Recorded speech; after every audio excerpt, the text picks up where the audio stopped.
On my wedding day, my fiancé forced me into the wedding car of a wealthy old man, making me marry in place of his childhood sweetheart. I know this is unfair to you, but Xingyue is too delicate. If she were to marry him, she would surely be tortured to death. He held my hand tightly. Zhao Zhao, be good. I will definitely find a way to bring you back later. Without hesitation, I got into the Su family's wedding car. In my past life, I absolutely refused to help Shen Xingyue with her substitute marriage. Enraged, Fu Linqing had someone spread my nude photos, completely ruining my reputation, so this time, I obediently complied. The next day, news spread throughout the upper class that I had sold myself to a perverted old man for money. Shen Xingyue even went so far as to spread around several doctored photos. Some people may seem cold and aloof on the surface, but behind the scenes, they're just a used-up piece of trash.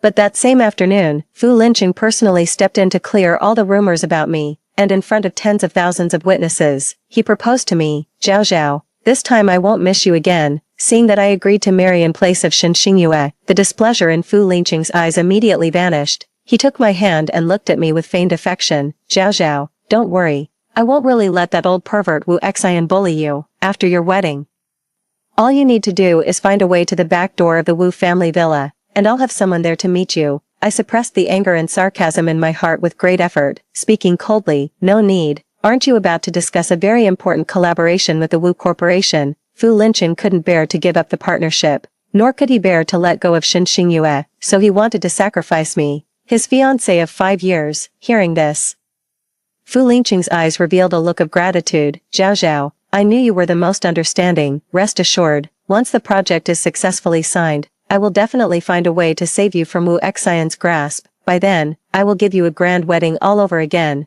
As he said this, his eyes were filled with sincerity. If it weren't for the experiences of my past life, I might have truly believed his promise. In my previous life, after I refused to substitute for Shen Xingyue's marriage, he not only forced me into the wedding car but also had his bodyguards take and spread my nude photos. The online abuse and humiliation from netizens left me in unbearable pain, and in a moment of desperation, I took my own life. Meanwhile, Fu Linqing and Shen Xingyue held a grand wedding and were enjoying a sweet honeymoon abroad. It was Fu Linqing who, in order to secure the partnership with the Wu Corporation, had Shen Xingyue seduce Wu Xian, yet, in the end, it was I who bore all the consequences. A surge of lingering resentment welled up inside me at the thought. Zhao Zhao, are you listening to me? Fu Linqing's voice pulled me back to reality. I took a deep breath and forced a smile. I just can't help feeling a bit scared whenever I think of Wu Xian. Fu Linqing's eyes flickered with a hint of hesitation. But that hesitation vanished instantly when he saw Shen Xingyue in a white wedding dress not far away. He gently reassured me. Zhao Zhao,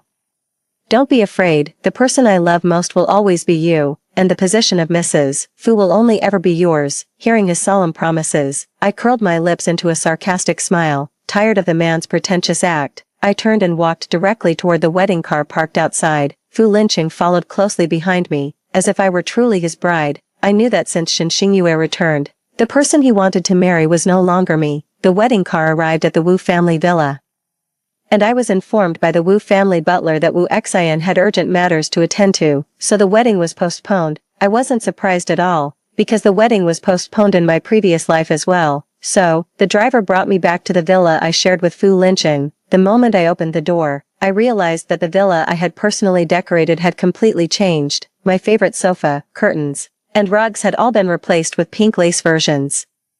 The giant wedding photo of Fu Linqing and me that used to be in the center of the living room had been replaced with an intimate photo of Shen Xingyue and Fu Linqing. The door opened again. It was Fu Linqing, dressed in a groom's suit. He looked at me, his eyes filled with astonishment. Zhao Zhao, why are you back? Xingyue has been in a bad mood lately because of Wu Xian's situation, and I just wanted to cheer her up, too. Ignoring Fu Linqing's explanation, I headed straight to the second-floor bedroom. As I opened the door, a strong, overpowering scent of perfume hit me. My skincare products on the vanity were all messed up, some even left uncapped. The wardrobe door was left open, with several sexy nightgowns that weren't mine hanging inside, while my clothes were shoved into a corner. Our wedding photo on the nightstand, featuring Fu Linqing and me, was thrown into the trash, replaced by a sexy solo photo of Shen Xingyue.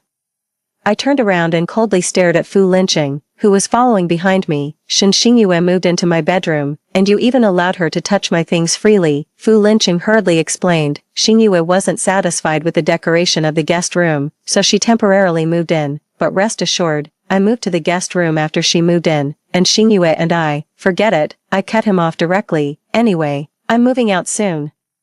And having someone else deal with these things saves me trouble. After saying that, I walked around Fu Linqing, ready to leave directly, but he grabbed my wrist. Zhao Zhao, don't misunderstand, Xingyue and I are just like siblings. I had planned to have Xingyue move out before you returned, but you didn't expect Wu Xian to postpone the wedding due to a last-minute issue, did you? I shook off his hand, laughing with biting sarcasm. At that moment, all the group chats on my phone suddenly exploded with activity. Several of my close friends even forwarded the chat records from the group to me. When I opened it, I found it was all intimate photos of me with a man whose face was blurred out. There is a bold red headline on the photo. Shocking. Beijing's talented beauty Jiang Zhaozhao betrayed her fiancé for money and submitted herself to a perverted tycoon. Below the photo are comments from group members. Oh my god, is this photo real or fake? Isn't Mr. Fu's money enough for Jiang Zhaozhao? It must be true, or why would there be a sudden change of bride at Mr. Fu's wedding? Jiang Zhaozhao always puts on this icy goddess act. Who would have thought she's so wild and private? I wonder how much it would cost to spend a night with her. My hand holding the phone trembled slightly, and I looked at Fu Linqing in disbelief. Fu Linqing obviously knew about this long ago. After meeting my gaze, there was a hint of guilt in his eyes. Zhao Zhao, let me explain. Xingyue said that only by doing this could we make Wu Xian lower his guard and sign with me quickly, and there were always rumors that the person who married Wu Xian was Xingyue, to protect her reputation, so, I let out a soft chuckle. All the remaining fantasies I had about Fu Linqing completely vanished because of these words. Forget it. As long as you're happy, Fu Linqing visibly relaxed, relieved that no further pursuit was made. Zhao Zhao, don't worry, when the time is right, I'll personally clear your name. No longer wanting to see his utterly hypocritical face, I went straight to the guest room on the first floor. Closing the door, I took out my phone and sent a message to someone. Mr. Wu, this is Jiang Zhaozhao. I have something I'd like to discuss with you in person. 3. That night, the door was suddenly kicked open. Fu Linqing stood at the door, his face dark as he looked at me. Jiang Zhaozhao, didn't I tell you that I would help clarify things for you when the time was right? Why did you still hurt Xingyue? Seeing my puzzled expression, he sneered and tossed his phone in front of me. It turned out that someone claiming to be my alternate account was defending me in the group chat. They claimed that it wasn't me who had become involved with a wealthy man, but rather Shen Xingyue. And that those photos were all fake. I spoke coldly without hesitation. This person is not me. But isn't what he said the truth? Fu Linqing's face darkened instantly. He grabbed my wrist with such force that it hurt. Jiang Zhaozhao, who else could it be but you? Xingyue is right. Your obedience is all an act. I was originally going to treat you well, but since you're being so rude, don't blame me for being rude in return. 2 bodyguards appeared behind him. I recognize these 2 bodyguards. They're the ones who took my nude photos in my previous life. I looked at Fu Linqing with terror, my voice trembling uncontrollably. Fu Linqing, what do you want? The man merely let out a cold laugh. You said those photos were fake, didn't you? Well, then I'll take some real ones. As soon as he finished speaking, the 2 bodyguards lunged at me. I screamed as loud as I could, but it was no use. I had no choice but to let them strip me down to my underwear. Fu Linqing stood at the door, and against the backlight, I couldn't make out his expression. I could only shout at him in a hoarse voice. Fu Linqing, I hate you. Fu Linqing's gaze flickered. After the bodyguards finished taking pictures, he personally covered me with a blanket. Zhao Zhao, this is your punishment for being disobedient. I hope you learn your lesson and don't make me angry again. He took out a ring from his pocket. This is our wedding ring. I'm putting it on you in advance. She handed the ring to me, signaling for me to extend my hand. I just stared at him with red eyes, coldly. What? Are you giving me a slap and then a sweet date? Fu Linqing sighed. I just want to put your mind at ease and stop you from picking on Xingyue. I scoffed. Peace of mind. You went so far as to have someone take nude photos of me for Shen Xingyue. How can I ever feel at peace? The man's expression froze. Before he could speak, Shen Xingyue appeared at the door. Wearing a sexy nightgown, seeing the ring in Fu Linqing's hand, she snatched it away. What a beautiful ring. Ching, is it for me? Fu Linqing was visibly stunned. He wanted to deny it, but when he met the other person's expectant eyes, the words of denial wouldn't come out. seeing Fu Lingqing hesitate. Shen Xingyue pouted unhappily. I don't care, I want this. With that, she slipped the ring onto her own finger. Fu Lingqing looked at me, then at Shen Xingyue, and finally gave in with a loving smile. Fine, take it if you like it. Shen Xingyue gave me a triumphant smirk. Qing, you gave me the ring, won't Sister Jiang be mad? What if she gets angry and starts spouting nonsense online again? As she said this, Shen Xingyue's full bosom pressed tightly against Fu Lingqing's arm. Fu Lingqing's eyes darkened, and his voice unconsciously grew hoarser. Don't worry, Zhao Zhao won't be mad. I stared at the dazzling large diamond ring on Shen Xingyue's finger and gave a sarcastic smile. Fu Lingqing continued, by the way, Zhao Zhao, since Xingyue is here, why don't you apologize to him for what happened online? After all, you were in the wrong. He had already sent someone to take photos of me naked, yet he still wanted me to apologize to Shen Xingyue. Meeting my incredulous gaze, Fu Lingqing turned his head away. As long as you apologize to Xingyue, this matter will be over. I sneered and interrupted her. Fu Lingqing, do you really think you can manipulate me with those photos? Shen Xingyue was nestled in Fu Lingqing's arms, disdainfully looking at me. Jiang Zhaozhao, you're just a discarded wife. What gives you the right to speak to Qing like that? If it weren't for Qing's lingering feelings, your photos wouldn't just be in the group chat, they'd be all over the internet. I clenched my fists tightly, my nails digging deep into my palms. I kept telling myself in my mind that it was not yet time to strike back. Early the next morning, Shen Xingyue came knocking again. Her neck bore clear marks of kisses, and a smug smile lingered at the corner of her mouth. TSK, I really envy women like you who are unwanted, able to sleep in until late morning, unlike me, who's left aching all over. My heart remained unmoved, and I just coldly stared at her. She, however, smiled even more brightly, though there was a hint of ferocity in her grin. Jiang Zhaozhao, did you really think you were marrying in my place for my sake? My heart sank abruptly. What do you mean by that? Wu Xian has always had his eye on you and only you. Qing's bargaining chip has always been you. She leaned in close to my ear and whispered softly. Qing has wanted to dump you for a long time, but you still have some use value, so he hasn't made it clear to you. Do you really think Qing will try to bring you back? Dream on. Qing has already agreed to marry me, and I am the rightful Mrs. Fu, while you will only be a toy passed around. Rage erupted like a volcano, and I slapped her hard across the face. Shen Xingyue didn't fight back but instead fell to the ground, letting out a piercing scream. Fu Lingqing immediately rushed downstairs upon hearing the commotion. Xingyue. He quickly helped Shen Xingyue up, his anger flaring upon seeing her swollen cheek. Jiang Zhaozhao, how dare you hit Xingyue? Shen Xingyue throws herself into Fu Lingqing's arms, sobbing uncontrollably. Qing, I just wanted to chat with Sister Jiang, but as soon as she saw me, she hit me. I remained silent, saying nothing, because I knew that no matter what I said, Fu Lingqing wouldn't believe me. Come here.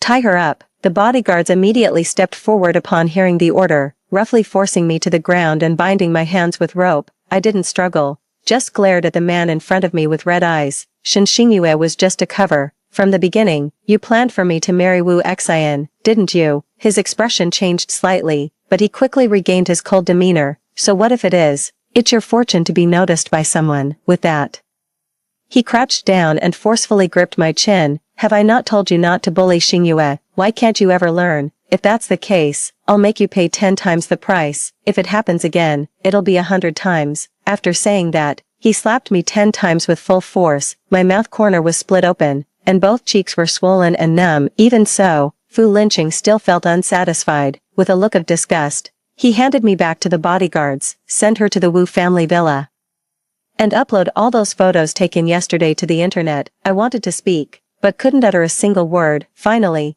I was roughly dumped at the gate of the Wu family villa by the bodyguards. Meanwhile, my compromising photos, with Fu Lingqing's help, instantly went viral online. On top of that, Shen Xingyue secretly hired a group of internet trolls to fuel the fire. The insults and attacks from netizens this time were even worse than in my previous life.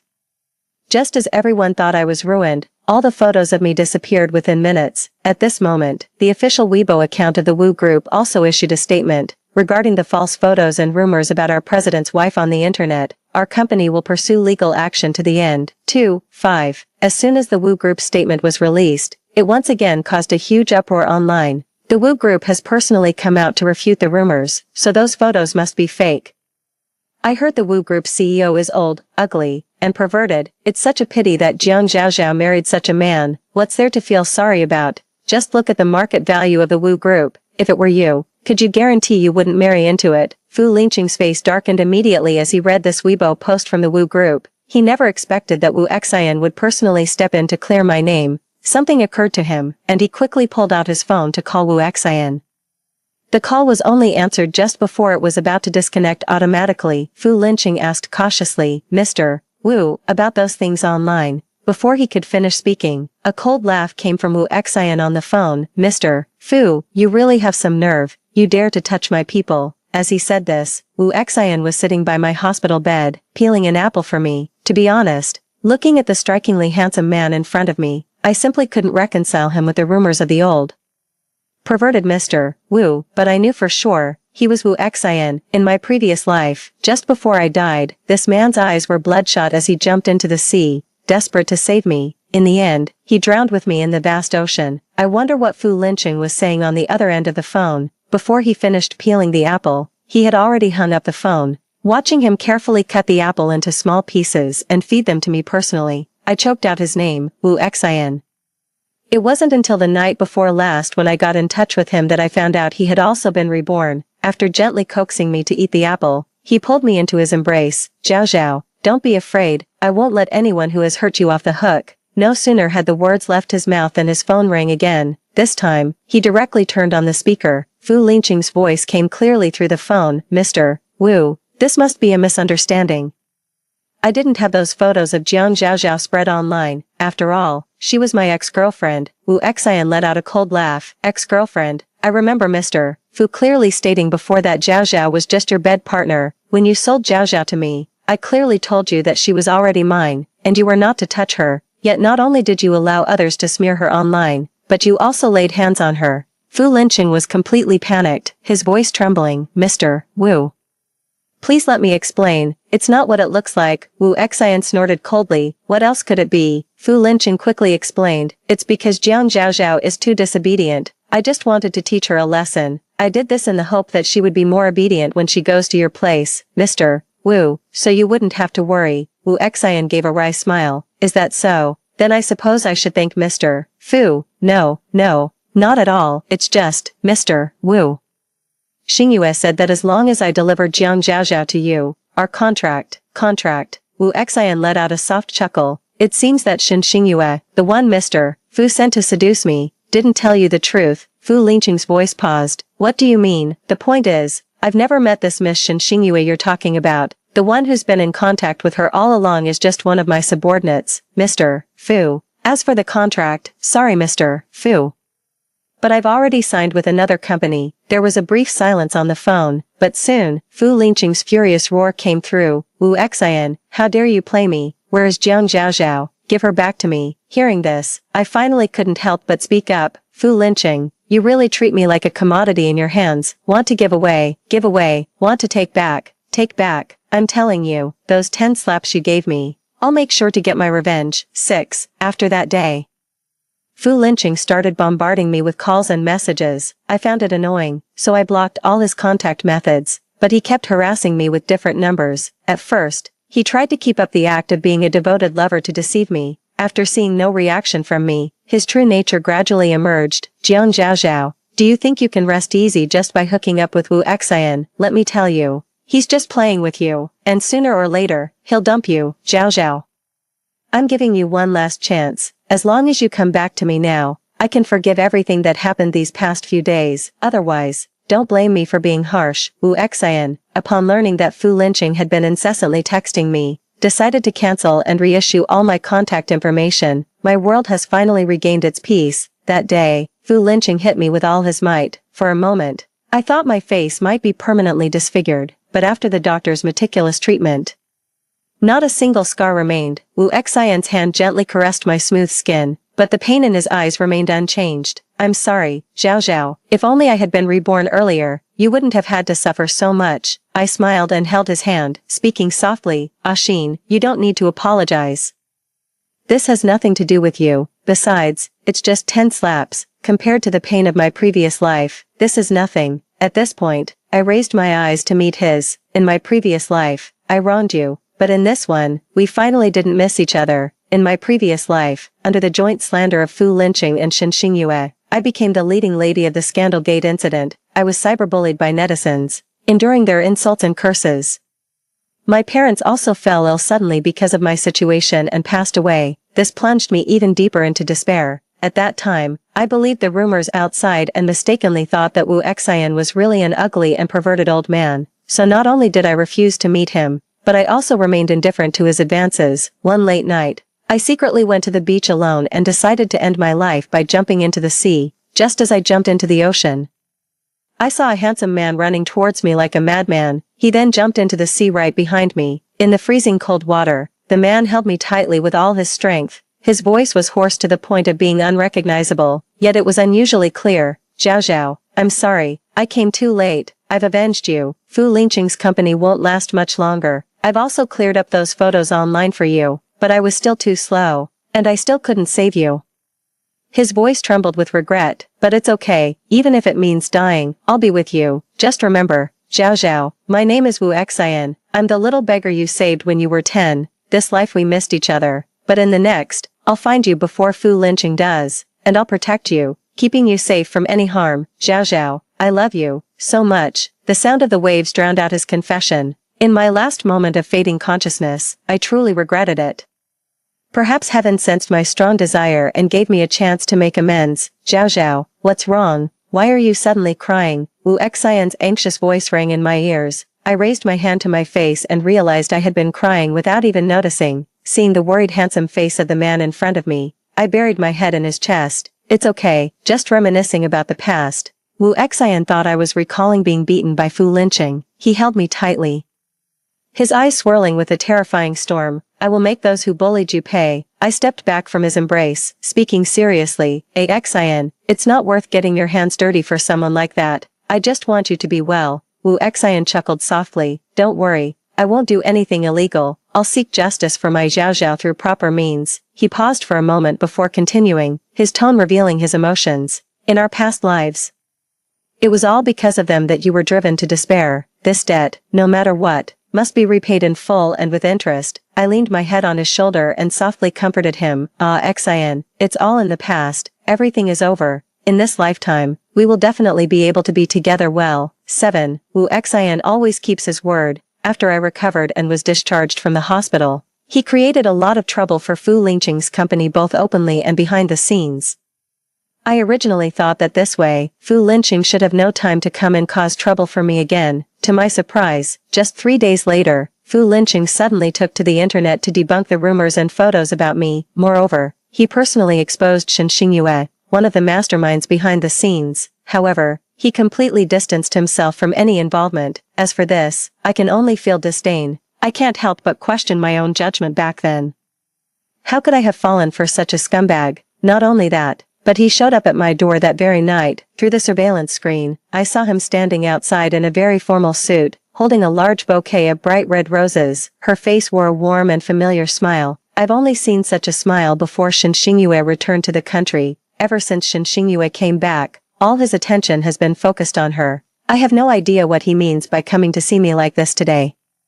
Maybe Wu Xian has been too hard on him, and he's come to ask me to put in a good word for him, or maybe something else entirely, but I no longer care about any of it. I simply said one word into the intercom, get out. Fu Lingqing's smile froze for a moment, but soon he adjusted his expression, his voice gentle and earnest. Zhao Zhao, I know you still blame and resent me, but can you give me 10 minutes, please? There are some things I must say to you in person. I didn't want to pay attention, but Fu Lingqing's voice came again. If you won't see me, I'll stay here until you're willing to. The house I'm living in now belongs to Wu Xian. I was afraid that Fu Lingqing causing a scene would bring trouble to Wu Xian, so I had to open the door. However, I didn't remove the security chain. I'll only give you 10 minutes. Upon seeing me, Fu Lingqing's eyes lit up instantly. He was eager to come closer, but between us stood a thick security door and a chain. Zhao Zhao, as soon as he spoke, his gaze fell on the large diamond ring on my ring finger. That was the engagement ring Wu Xian gave me. Fu Lingqing's pupils constricted sharply, and his tone turned bitterly sour. Zhao Zhao, are you really going to marry Wu Xian? I looked at him with a half-smile. Mr. Fu, you must be forgetting things. Isn't it you who personally gave me to Wu Xian? Hearing this, Fu Lingqing's face turned pale instantly. He panicked and shook his head, trying to explain. Zhao Zhao, listen to me explain.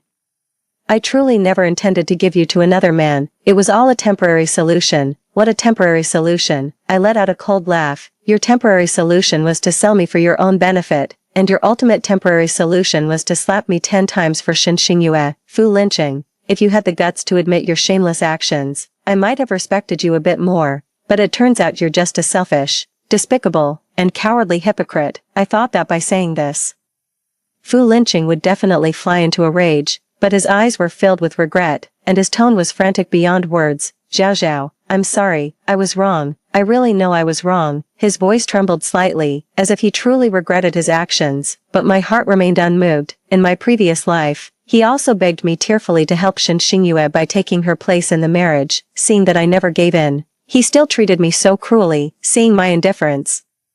Fu Lingqing's regret deepened. He began to recount our past, trying to reignite my love for him. Zhao Zhao, do you remember our first meeting? That day you were dancing on stage, and I watched you quietly from below. I thought to myself, how could there be such a beautiful girl? Later, we got together, and I was really happy, as I listened to his rambling. Some images uncontrollably flashed through my mind. When I first got together with Fu Lynching, we did have a fairly sweet period. He would bring me breakfast every day, rain or shine. He also stayed by my bedside day and night, taking great care of me when I was sick, when I was bullied by thugs. He even fought 6 of them for me. Thinking of all the past events, my heart couldn't help but tremble slightly. Fu Lingqing's repentance continues. Zhao Zhao. During this time I was bewitched by evil spirits and did many things that hurt you. You have every right to be angry with me, but Zhao Zhao, I regret it. I truly regret it. These past few days, I wake up in a cold sweat every night. His voice was broken and fragmented. I dreamed of you lying in the icy sea, lifeless. I never intended to harm you. Truly I didn't. Saying this, he suddenly slapped himself hard. Meeting my astonished gaze, he gave a bitter smile. I slapped you 10 times. And now I'll pay you back tenfold. 8. No sooner had the words left his mouth than Fu Lynching started slapping himself a dozen more times. Zhao Zhao, that day I said you slapped Xinxingyue, and I asked you to pay back tenfold. Today, I will pay you back tenfold. I only beg you to forgive me. Seeing bloodstains already appearing on Fu Lynching's face, I immediately removed the security chain and rushed out to stop his self-harming behavior. It's not that I feel sorry for him. If he keeps hitting like this, I'll have to call 120 for him and personally take him to the hospital. I no longer wish to have any contact with him, but Fu Lynching clearly misunderstood. He thought I was stopping him because I was soft-hearted, so he seized the opportunity to grab my legs, pleading, Zhao Zhao, I really know I was wrong. Please forgive me. Let's have the wedding again, okay?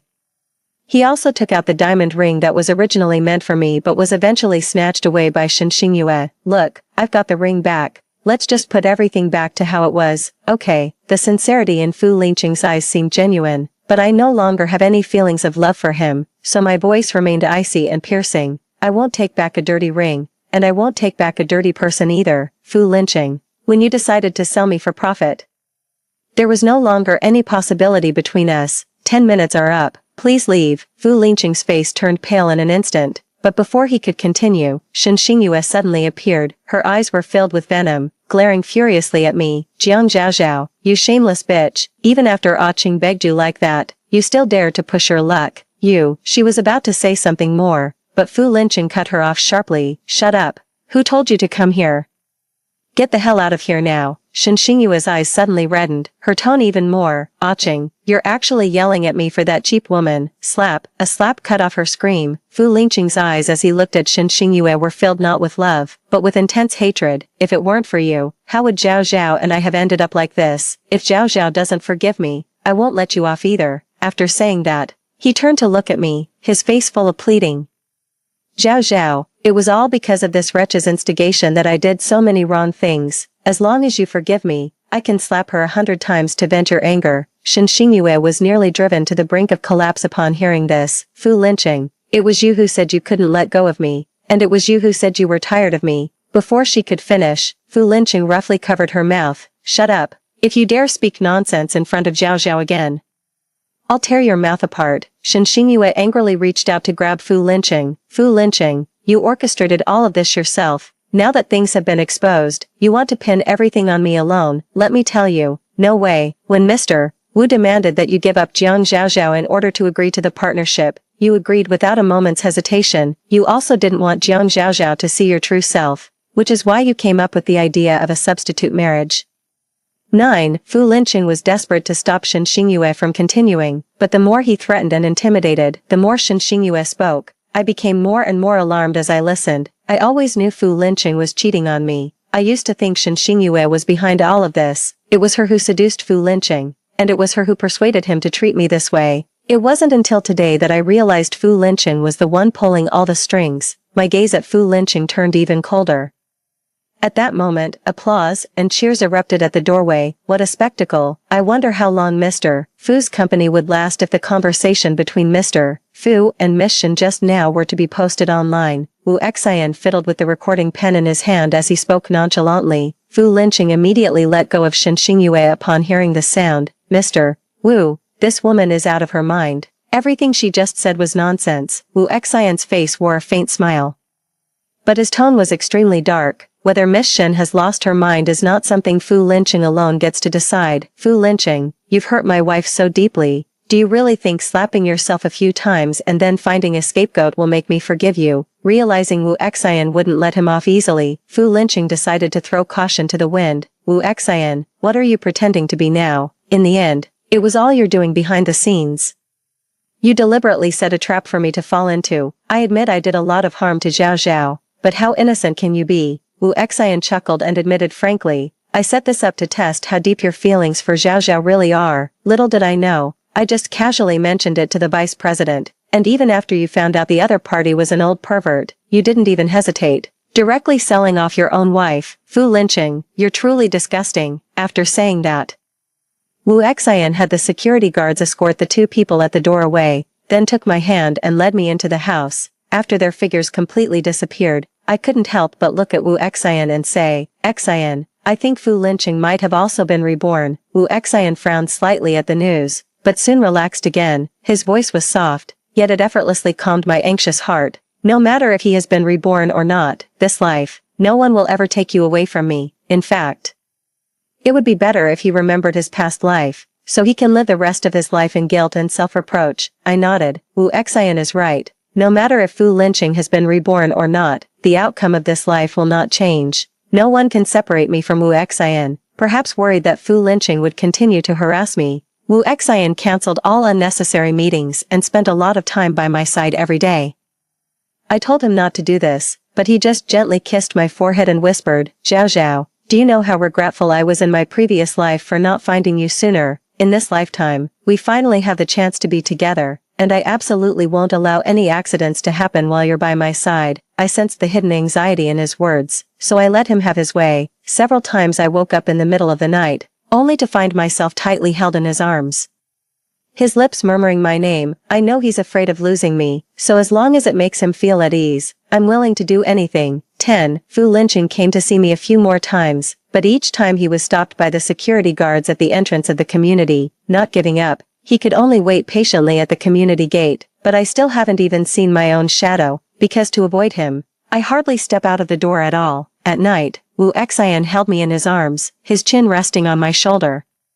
Zhao Zhao, just bear with it a little longer. Fu Linqing's company is about to go bankrupt, and I'm close to getting my hands on some evidence of his illegal activities. I gently stroked Wu Xian's soft hair, my tone tinged with helplessness. You don't need to be so tense. Fu Linqing probably wouldn't dare do anything to me. Hearing me say that, Wu Xian bit my earlobe with a hint of displeasure, his voice low. Zhao Zhao, you seem quite confident in him. I caught a strong whiff of vinegar in the air, feeling warm and amused at the same time. Oh dear, did someone spill vinegar? Everywhere smells so sour. Wu Xian bit my earlobe hard, clearly annoyed. Of course it's my jar of vinegar that tipped over, so Zhao Zhao needs to make it up to me. In the next moment, his lips slid to mine, his palm pressed against the back of my head, and he kissed me fiercely. The kiss was deep and intense, as if he wanted to devour me.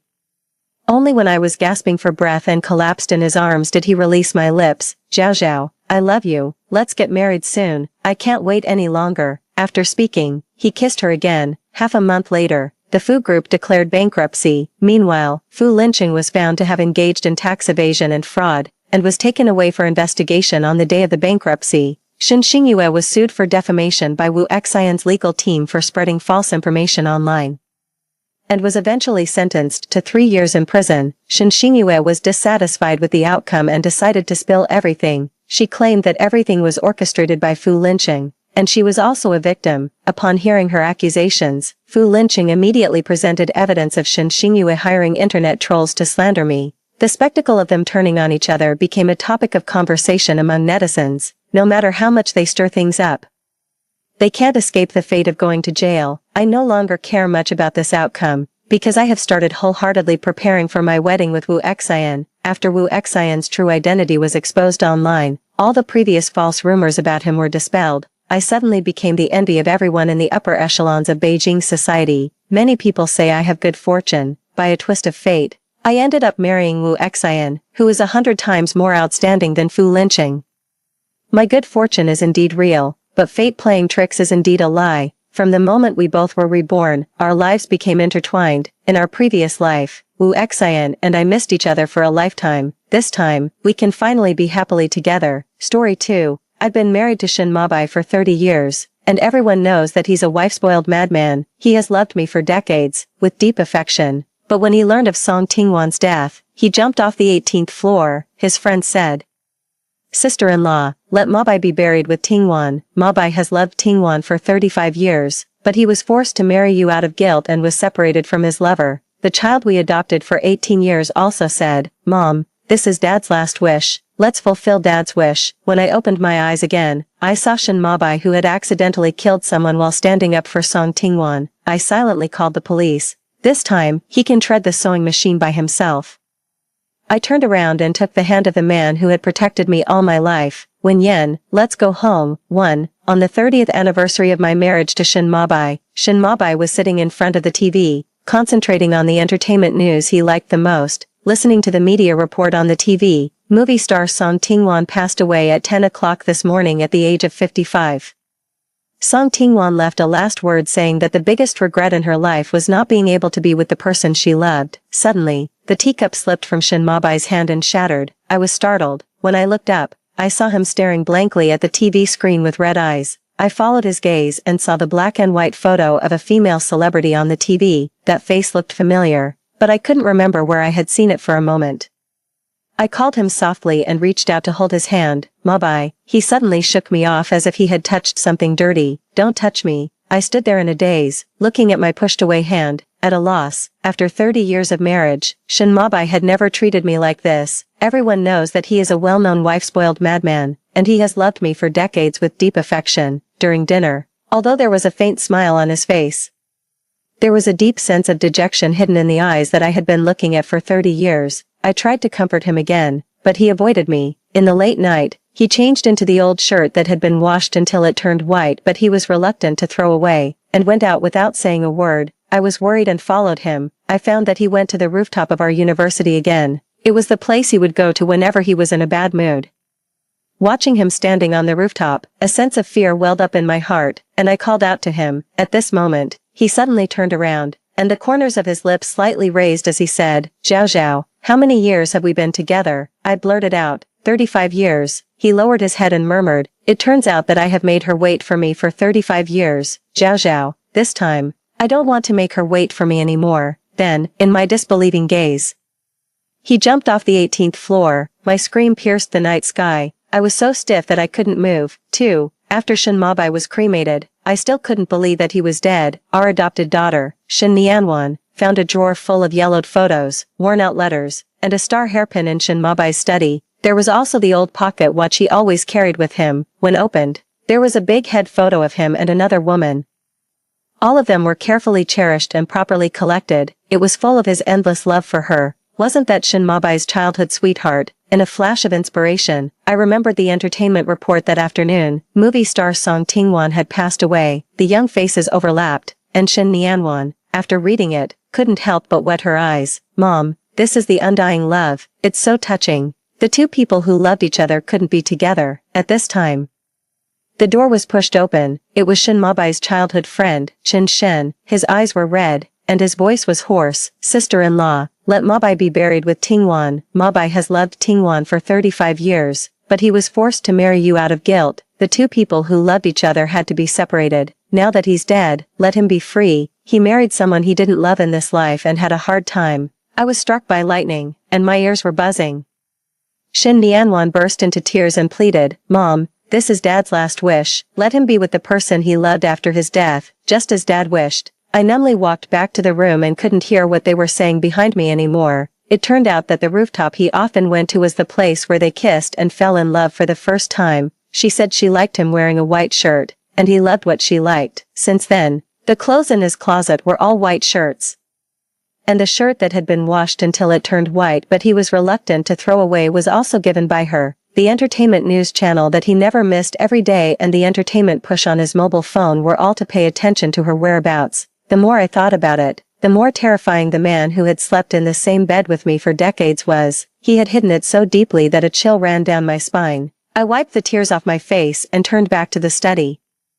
As soon as I reached the door, I heard the conversation inside. "Nianwan, you are Mabai and Tingwan's biological daughter. Your name was also given by Mabai, just to remember your mother all the time." I was struck by lightning and stood there in a daze. "During the 3 years when your sister-in-law was in prison, Mabai stayed with your biological mother all the time. Those were the happiest days for them. And it was at that time that he got your mother pregnant. Later, your mother's body was injured because of giving birth to you, and she couldn't take care of you, so she sent you to your father. After that, your father only had you as a child in his life. That was what he promised Tingwan. Your father has always loved your biological mother. He only feels guilty towards your current mother. Your grandfather once sponsored your father, and your mother took the blame and went to prison for your father. So he had to marry her, Nianwan. Don't blame your father, he had no choice." I remembered that after I was released from prison, a child suddenly appeared by Shin Mabai's side. He said he didn't want me to suffer the pain of giving birth. Zhao Zhao, it's the same to adopt a child. The child grew up quickly, and her eyebrows and eyes became more and more like Shin Mabai's, and I loved her even more. Everyone said that Shin Mabai was clearly doting on me like a daughter. I always thought that we were in love, before marriage. I had 2 abortions for him. He considered me everywhere and said, "Having a child out of wedlock is not good for your reputation. Moreover, your father is a prestigious businessman. Let's have a child after we get married." Okay, after marriage, although we adopted a child, I still wanted to have my own child. Shin Mabai said, "Zhao Zhao, Nianwan is still young and can't do without the wholehearted love of her parents. How about, let's have a child later?" Okay, I thought about it and agreed. After all, Nianwan was a sensitive child. A few years later, Shin Nianwan grew up and became sensible. I brought up the matter again. He was silent for a moment and said, "Zhao Zhao, you are not young anymore. It's risky to have a child. I don't want you to take risks for a child. We have Nianwan, and that's enough. What do you think?" Watching him love me and dote on me as always for more than 10 years, I was deeply moved and agreed with tears in my eyes. I no longer clung to having my own biological child. With him and Nianwan, it was enough. But now I was told that all of this was fake. The child I had raised with my heart for more than 20 years, she was actually his and the woman he loved. And the reason why he didn't want my child was not that he was thinking of me. It was just to keep his promise to Son Tingwan that he only wanted Nianwan as a child. A fishy sweetness welled up in my throat, and I fainted. 3. When I opened my eyes, I found myself lying in a hospital bed, with a dull pain in my lower abdomen. Shin Mabai was holding my hand, and his gaze fell on my flat belly. "Zhao Zhao, Nianwan is still young and can't do without the love of her parents. Let's abort the child and have one later." Okay, I was reborn and went back to the day I found out I was pregnant 25 years ago, in my previous life. I compromised for him again and finally lost the chance to be a mother. He kept his promise to Son Tingwan that he only wanted Nianwan as a child with the excuse of thinking of me. I asked again, and my voice was so calm that it didn't sound like me. "Shin Mabai, do you really want to abort our child? This was our 3rd child." He nodded and gently stroked my hair. "You're still young. For the child, we can." I interrupted him, withdrew my hand, and closed my eyes. "Shin Mabai, let's get a divorce." Shin Mabai looked at me in shock. "Zhao Zhao, do you know what you're saying?" This time, I didn't want to repeat the same mistakes. "Abort the child, and let's get a divorce." "Zhao Zhao, don't say angry words." Suddenly, Shin Mabai's phone rang. After listening, his face changed drastically. He left a sentence, "Zhao Zhao, wait for me to come back." Before he finished speaking, he disappeared at the door. After the child was aborted, during my recuperation, I recalled many things from my previous life. Shin Mabai was a poor student sponsored by my father. He also contributed to my admission to a key university in this city. We were engaged after graduating from university. I looked at the message pushed on my phone. Hashtag the popular actress Song Tingwan was injured and admitted to the hospital, and a mysterious man accompanied her all night. Hashtag the relationship of the popular actress Song Tingwan was exposed. Hashtag. Looking at the familiar back of the man, I wasn't surprised at all, after all. The two of them were deeply in love. How could he sit still when she was injured and admitted to the hospital? It was raining heavily outside the window, and I went through the discharge procedures alone. The rain mixed with tears wet my face. I walked aimlessly on the street, feeling cold all over. Miss Sue, a black car stopped beside me, and the car window rolled down, revealing a sharply contoured face. I stared at him in a daze. It was him, Wen Yen, my father's most proud student, and a business prodigy who had succeeded in starting his own business later. I didn't have a deep impression of Wen Yen in my previous life. I only remembered that he had helped the Su family enterprise through the crisis after my father's death. At my wedding with Shin Mabai, he always stood quietly in the corner and watched from a distance. My father had intended to arrange a marriage, but I was devoted to Shin Mabai at that time. The moonlight outlined his deep and profound silhouette. His long and narrow eyes narrowed slightly, as if hiding the stars and the sea, making it impossible to look away. He got out of the car and walked towards me with an umbrella. There was no emotion in his eyes. It's raining heavily, let me give you a ride. 4. The heating in the car was turned on high. Wen Yen handed me a clean towel. Wipe your hair to avoid catching a cold. I asked Wen Yen to take me to a property under Shin Mabai's name. In the late night, through the large floor-to-ceiling glass window, I watched the warm family of 3 inside. Even though I already knew about it, my heart still felt bitterly cold. I walked closer and gently pushed the door that wasn't closed. The crack of the door opened wider. I heard the laughter and chatting inside. Mabai, thank you for bringing Nianwan to see me. I'm so happy. This is what I owe you. I promised to marry you but didn't fulfill it. I will try my best to satisfy you with other things. Okay. Song Tingwan hesitated to speak. Then can you let me see him a few times a month? Please fulfill my wish as a mother. You know that I only want Nianwan as a child in my life. Is that okay? Sure Yin. Shin Mabai had his back to the door.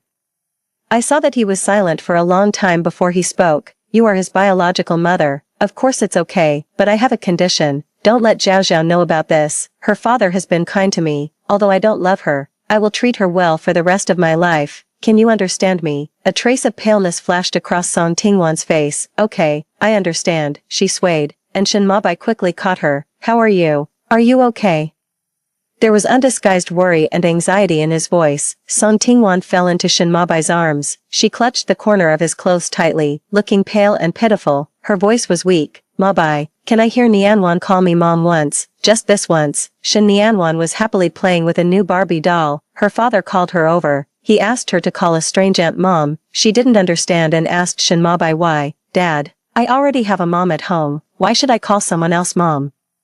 Because this aunt has a child who looks a lot like you, but her child is not by her side. So, Nianwan, can you fulfill this aunt's wish? Shin Nianwan called out timidly. Mom, Shin Mabai reminded her. Nianwan, what happened when you met this aunt tonight is our secret. Don't tell mom. Okay. Nianwan was confused, but I have no secrets from mom. After Nianwan walked away, Song Tingwan raised her hand and touched Shin Mabai's face. He also looked at her. Their eyes met, and the atmosphere instantly became ambiguous. I saw that their bodies, which were already close to each other, became even closer. Their breaths intertwined, and their lips were pressed against each other. The low gasps became heavier and heavier. When Shin Mabai left Song Tingwan's lips, he gently wiped the glistening moisture on her plump and swollen lips. Song Tingwan's gaze followed his every move. She reached out and held the big hand on her lips, and asked tentatively, Mabai, I'm already content that you often come to accompany me and bring Nianwan to see me. I don't ask for a title, and I won't destroy your marriage with Zhao Zhao.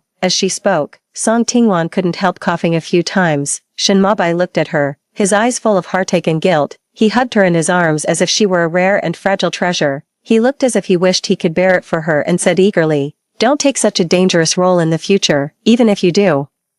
You can't do it yourself. There are stand-ins, aren't there? I clicked to stop the recording, put away my phone, and pushed the door open directly. I interrupted the two of them who were deeply in love. 5. What a noble sentiment of not asking for a title and not destroying someone else's marriage. Well said. I walked into the living room while clapping my hands. When the two of them saw me appear there, their faces turned pale. Zhao Zhao, why are you here? Shin Mabai stood up abruptly.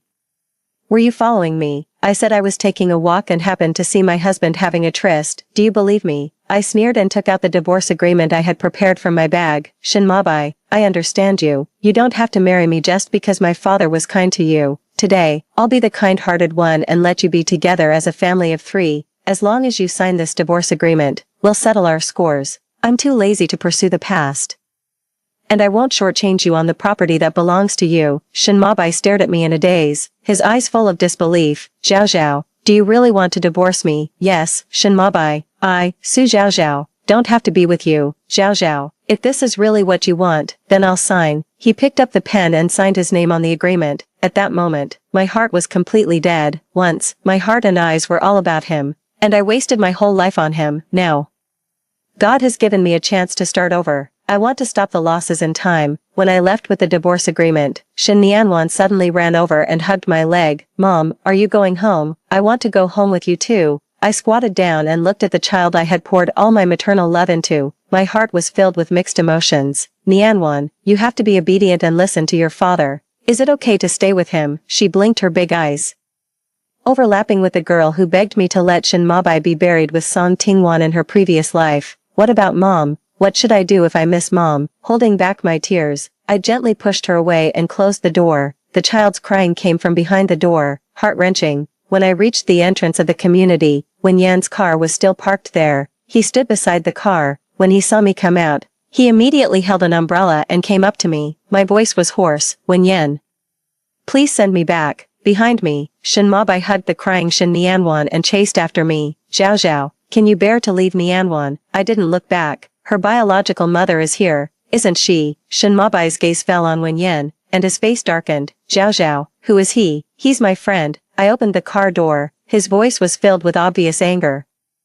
I don't know when you made such a friend. I don't know when you became so close to a big star either. I sneered and got into the car. From the rearview mirror, I saw Shinmabai holding Shin Nianwan, whose eyes were red from crying, and staring fiercely in our direction. At this moment, I knew that everything would be different. 6. My chest felt as if a piece had been hollowed out, but at the same time, there was a twisted sense of pleasure. There was a French window in Wen Yan's house, and I could see the lights of the whole city. He handed me a cup of hot tea. I held the cup and felt the warmth transfer to my palm through the ceramic. You can stay in the guest room tonight. He stood 3 steps away from me, maintaining an appropriate distance. Tell me if you need anything. I looked up at him. The rain dripped from his hair and slid into the collar of his shirt. He noticed my gaze, and his Adam's apple rolled. Thank you. I averted my gaze, but there's no need. I'll go back to the old house. Wen Yan frowned. You're not in a good state now. Precisely because of that, I put down the teacup. I can't stay here. The air froze for a moment. Wen Yan's eyes darkened. He took a step forward, and the faint scent of cedar on him surrounded me. Su Zhao Zhao, what are you afraid of? My heart suddenly beat faster. This man was too dangerous. He could see through all my disguises. I took a step back, and my waist pressed against the French window. I'm not.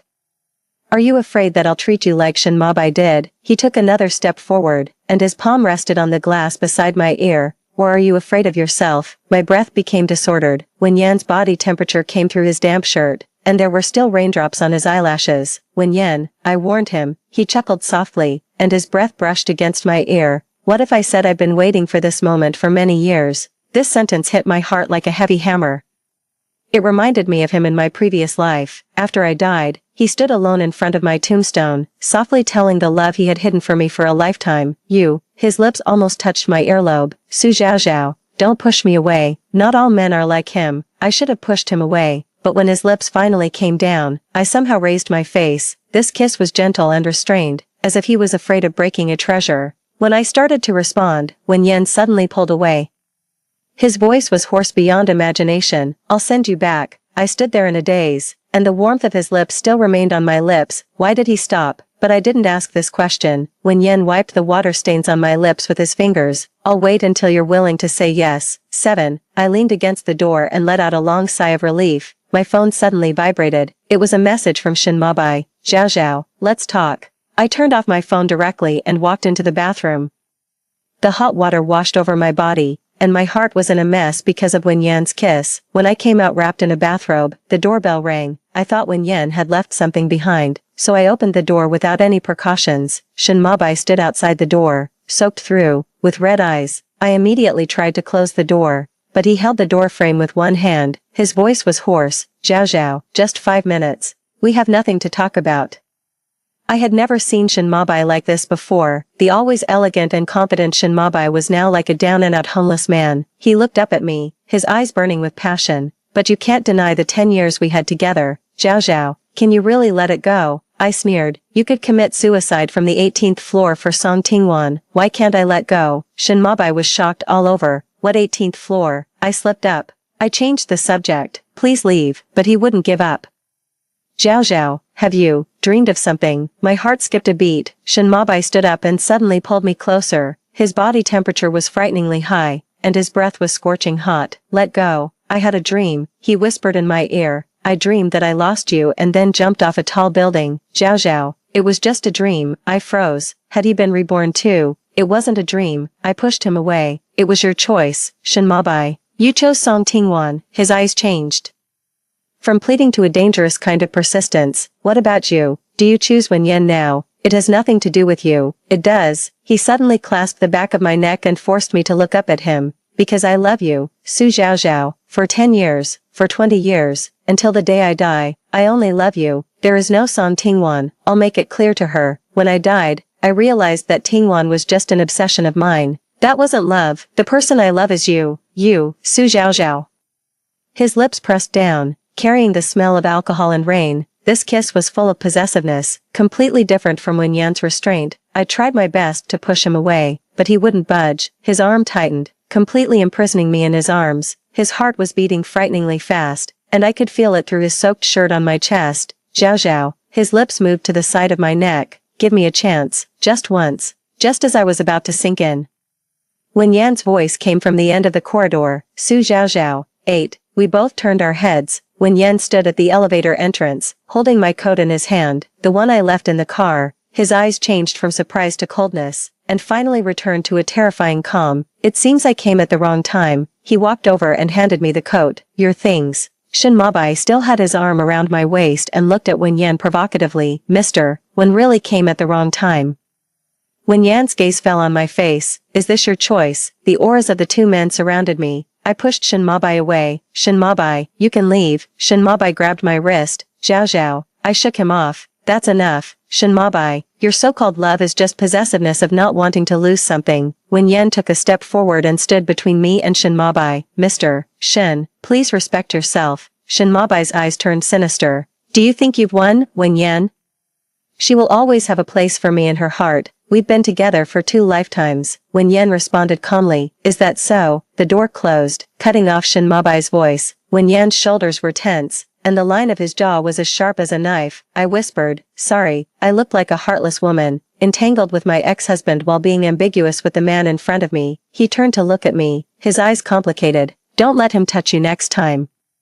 His fingertips landed on my lips that had just been kissed by Shen Mabai, roughly wiping away the glistening moisture. Suddenly, he pressed me against the wall, leaned close to my ear.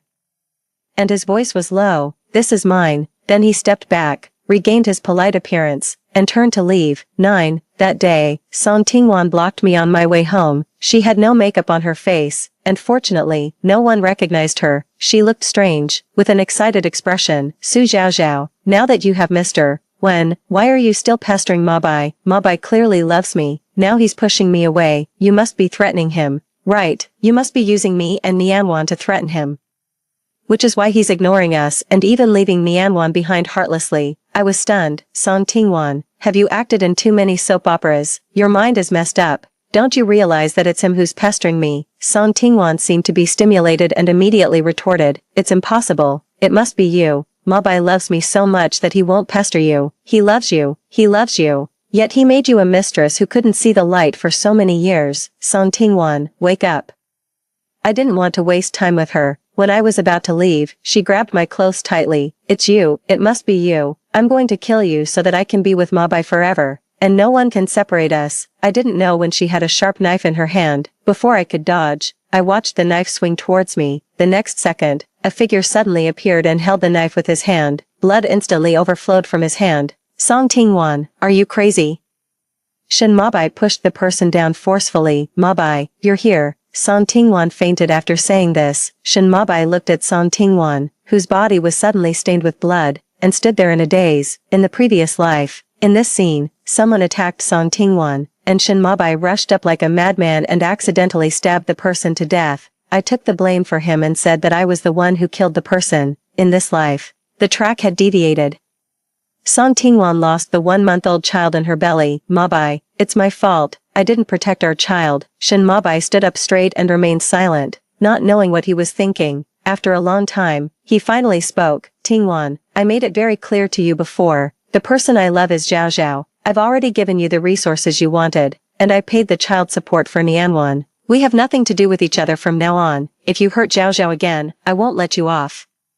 You'd better take care of yourself. 3 months later, I worked overtime at the company until late at night. It was pouring with rain. When I reached the garage, I saw Shin Mabai again. In these 3 months, he always appeared in front of me with various excuses, and he seemed like a different person. No matter how harsh my words were, he accepted them all. He was really annoying. His voice was low. I'll send you. I turned around and walked away. He immediately got out of the car and chased after me, grabbing my wrist. Let go, I said coldly. His thumb rubbed against my wrist bone, and the touch was burning hot. Zhao Zhao, I've confessed everything to Song Tingwan. I won't see her again, and for Nianwan, I'll give her back to you. As long as you want, we can have a child in the future. Okay, Shin Mabai. I interrupted him and pried his fingers off one by one. There's no future for us, we have no future together.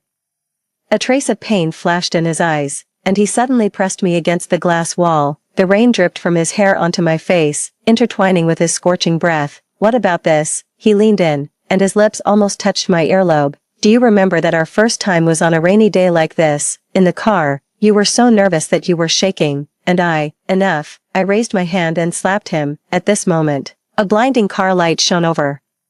When Yen walked over and didn't even look at him, I took the initiative to hold his hand. Let's go home. Behind me, Shin Mabai's gritted voice came. When Yen, she slept with me for 7 years. I know every inch of her body. When Yen suddenly turned around and punched Shin Mabai in the face, Shin Mabai staggered back, blood oozing from the corner of his mouth. But he smiled provocatively. What, did I hit a nerve? When Yen slowly straightened the cuffs, Mr. Shin's mouth stinks. Zhao Zhao.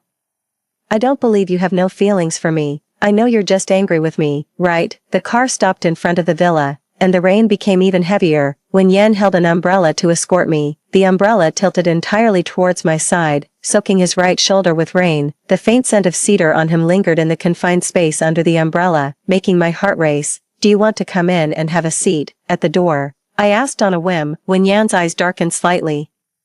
Are you sure? My hand trembled as I pressed my fingerprint to unlock the door. The moment it opened, he suddenly pinned me against the wall in the entrance hall. The umbrella dropped to the ground with a dull thud. When Yen, his thumb traced my lower lip, and his voice was husky. I don't want you to see him. Before I could react, he lowered his head and kissed me forcefully. My back was pressed tightly against the wall. His knee nudged between my legs, and his palm slid along my waistline to my buttocks, lifting me up with a firm grasp. Instinctively, I wrapped my arms around his neck and my legs around his waist. Where's the bedroom? He asked, panting. I pointed towards the end of the corridor. He carried me there in big strides, and with each step, I could feel the heat emanating from him. Suddenly, the doorbell rang. 11. We both froze. When Yen put me down and adjusted my collar. Go and check. Looking through the peephole, I saw Shin Mabai standing outside, drenched, holding a file bag that I'd left at the company. Zhao Zhao, I know you're home. His voice slurred with drunkenness. Open the door. Let's talk. When Yen stood behind me, his palm resting on my waist. Do you want to open the door? I shook my head and opened the door just a crack. Leave the file and go. Shin Mabai's gaze passed over me and landed on Wen Yen standing in the shadow.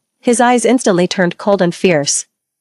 So soon you let him into your inner circle. Shin Mabai, have you forgotten that we're already divorced? He suddenly pushed the door open and barged in, the smell of alcohol overwhelming. When Yen immediately stepped forward to stand in front of me. Mr. Shin, please respect yourself. Shin Mabai sneered and took out a velvet box from his pocket. Opening it, inside were a pair of diamond earrings. The same style he'd given me on our 5th wedding anniversary, remember? You said these were the most beautiful gifts you'd ever received. He stepped closer. That night, you wore them while you were beneath me. Shut up. I trembled with anger. When Yen suddenly punched Shin Mabai in the stomach. When he bent over, Wen Yan followed with an elbow strike to his back. Shen Mabai let out a groan and fell to his knees. Wen Yan stepped on the hand that reached for the earrings. I guess I was too polite to you before, Mr. Shen, which made you so disrespectful to my girlfriend. Wen Yan bent down to pick up the earrings. His eyes were filled with complex emotions as he handed them to me. Do you want to keep them? I took them and threw them into the trash without hesitation. They're tainted. Wen Yan's eyes darkened. He suddenly picked me up in a bridal carry and headed towards the bedroom. I let out a surprised yelp as he tossed me onto the soft mattress. He undid his tie with one hand and looked down at me. Now, I'm going to overwrite every trace of him on you. His kisses rained down, from my forehead to my collarbone. At each spot, he would ask, did he touch you here? When he got an affirmative answer, he would increase the intensity until I gasped and pleaded for mercy. When his fingers skimmed across my skin, I shuddered all over. So sensitive, he chuckled. How did he touch you here before? Like this, his fingertips lightly grazed my sensitive spot, or like this, I arched my back, my nails digging into his shoulders. Wen Yan, don't what? Don't stop. 12, he leaned down and kissed me. I helped him unbutton his shirt. When my fingertips touched his abs, he let out a low groan. It seems Zhao Zhao is quite skilled. He nipped at my earlobe. Did he teach you? I rolled over and pinned him down, mimicking his tone. Is Mr. When jealous, his eyes turned dangerously dark in an instant. With a strong tug, he regained the upper hand. I hope you'll still have the strength later. Say my name, he commanded, gripping my waist. Wen Yan, say it again. Wen Yan, Wen Yan. He kissed me in satisfaction. Now, he pulled me into his embrace. You're covered in my scent. In the morning, I was woken up by the doorbell. I wrapped myself in a bathrobe and went to open the door. Shen Mabai stood outside, dark circles under his eyes, holding a stack of photos. They were all taken from outside the French window last night, showing Wen Yan carrying me into the bedroom. Nice work, I sneered, going to post them online. Be my guest. Shen Mabai's eyes reddened, and his voice was hoarse. Are you in love with him, Shen Mabai? I said calmly. The moment I learned that you jumped to your death for her. My heart died. He looked up sharply, his pupils constricting. That wasn't real, I said softly. Whether it was real or not, I don't love you anymore. Shen Mabai, I'll say this one last time. I hope you won't bother me again. You weren't like this before. Wen Yan walked over and put his arm around my waist, planting a kiss on my forehead. Shen Mabai gripped the stack of candid photos, his knuckles turning white as if he wanted to crush them. His gaze passed over me and landed on Wen Yan.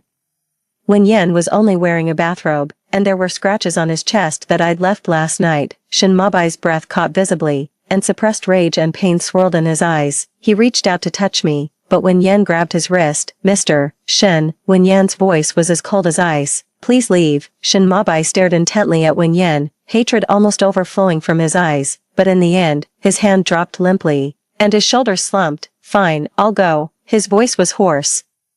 When he turned around, his back was hunched, making him look 10 years older in an instant, but just as he was about to step out of the corridor, he suddenly turned back. His eyes were bloodshot, like a gambler staking everything on one throw. Zhao Zhao, if I jump from here, will you forgive me? My heart sank heavily. In my past life, he had jumped off the 18th floor to die for Song Tingwan. Now, he stood by the railing at the end of the corridor, one flip over, and it would be a bottomless abyss. Wen Yan immediately sensed my stiffness. His arm tightened, pulling me protectively into his embrace. Shen Mabai, I took a deep breath, my voice cold and firm. Stop the act. Whether you jump or not has nothing to do with me. Your life is your own, and so are your choices. Stop using death to manipulate me. Shen Mabai stared at me blankly, as if seeing me clearly for the first time. Then, he laughed. It was uglier than crying.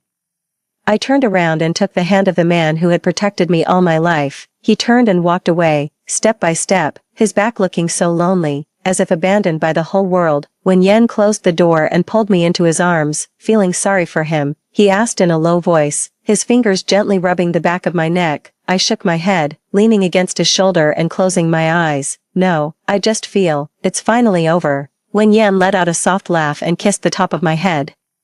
Yeah, it's over. Now, you're completely mine. Story 2. I was raised as an only child in a wealthy family, blessed with fair skin, beauty, and a lively, cheerful personality, which made me quite popular. Before going abroad to study, my teacher asked me to help take care of a new transfer student from a poor background. I helped her integrate into our class, but she started a rumor that I wanted to be her sister-in-law. On my 18th birthday, during a rainy night, Her thuggish brother broke into my house. Afterwards, he boasted everywhere, "She's going abroad, how innocent could she be?" The experience was splendid. Unable to bear the humiliation, I jumped off the rooftop. In their haste to reach me, my parents met with a car accident and both died. In the blink of an eye, I found myself reborn on the day the poor transfer student arrived. The morning reading session was loud, but it couldn't drown out the pounding of my heart.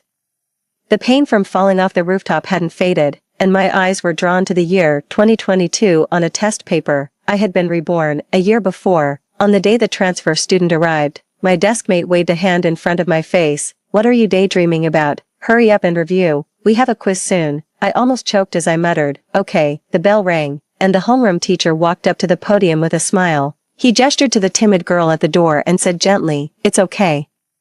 Come on in." He affectionately placed his arm around the girl's shoulder. "This is our new transfer student, excellent in both character and learning. She's ranked first in her previous school. Come, introduce yourself to everyone." The girl's worn-out uniform was clearly too large for her, her shoes were muddy, and she nervously twisted her fingers, emitting an aura of discomfort. "Hello everyone, my name is Cece, and I hope to become good friends with all of you. My dream is to study and work hard to give my grandmother a better life." Suddenly, she looked up, revealing bright red cheeks. "Ha, which rural school did this country girl come from? What's that on her face? A monkey's butt. It's so red." Teenagers, far less polished than adults, speak their minds outright. Whispers quickly spread across the classroom. Hearing the ridicule, Cece's head, which had just lifted, dropped again. "All right, quiet down." The teacher promptly intervened, glancing over at me. "Lynn, I'm Lynn, well liked for my friendly nature, getting along well with teachers and classmates." Here, I raised my hand in response. My classmates looked towards me with grinning faces, waiting for the teacher to continue. "Cece, this is Lynn, our class representative. If you can't find me, you can always go to her." "Lynn, did you hear that? Help me look after our new classmate when you can." Cece's eyes sparkled as she looked straight at me. Hearing me say, "Of course," she finally relaxed, no longer clenching her fists. I was determined not to let the teacher down and to take good care of Cece, along with all the pain from my past life. The only available seat was next to the trash can, so the teacher had Cece sit there first. I went to the water dispenser and filled 3 large cups of water, handing them to Cece. "You must be thirsty without a water bottle. Here, have some water." Feeling my warmth, Cece was moved almost to tears. "Thank you." She turned her head, thinking I couldn't see, and smugly curled her lips, rolling her eyes. Cece had neither books nor materials. In my previous life, I took the initiative to move next to her and study with her. Later, we continued to share a desk. This time, however, I'm no longer going to offer help just because I can sense her reluctance due to my empathy. Good intentions directed at the wrong person can be a disaster. During class, Cece quickly drank all 3 cups of water. Soon after, she clenched her legs together and squirmed uncomfortably. It seemed like she needed to use the restroom. As soon as the class ended, Cece rushed over to me and said, "Lynn, I pulled out an English language tape from my desk and put on my headphones. Just a moment.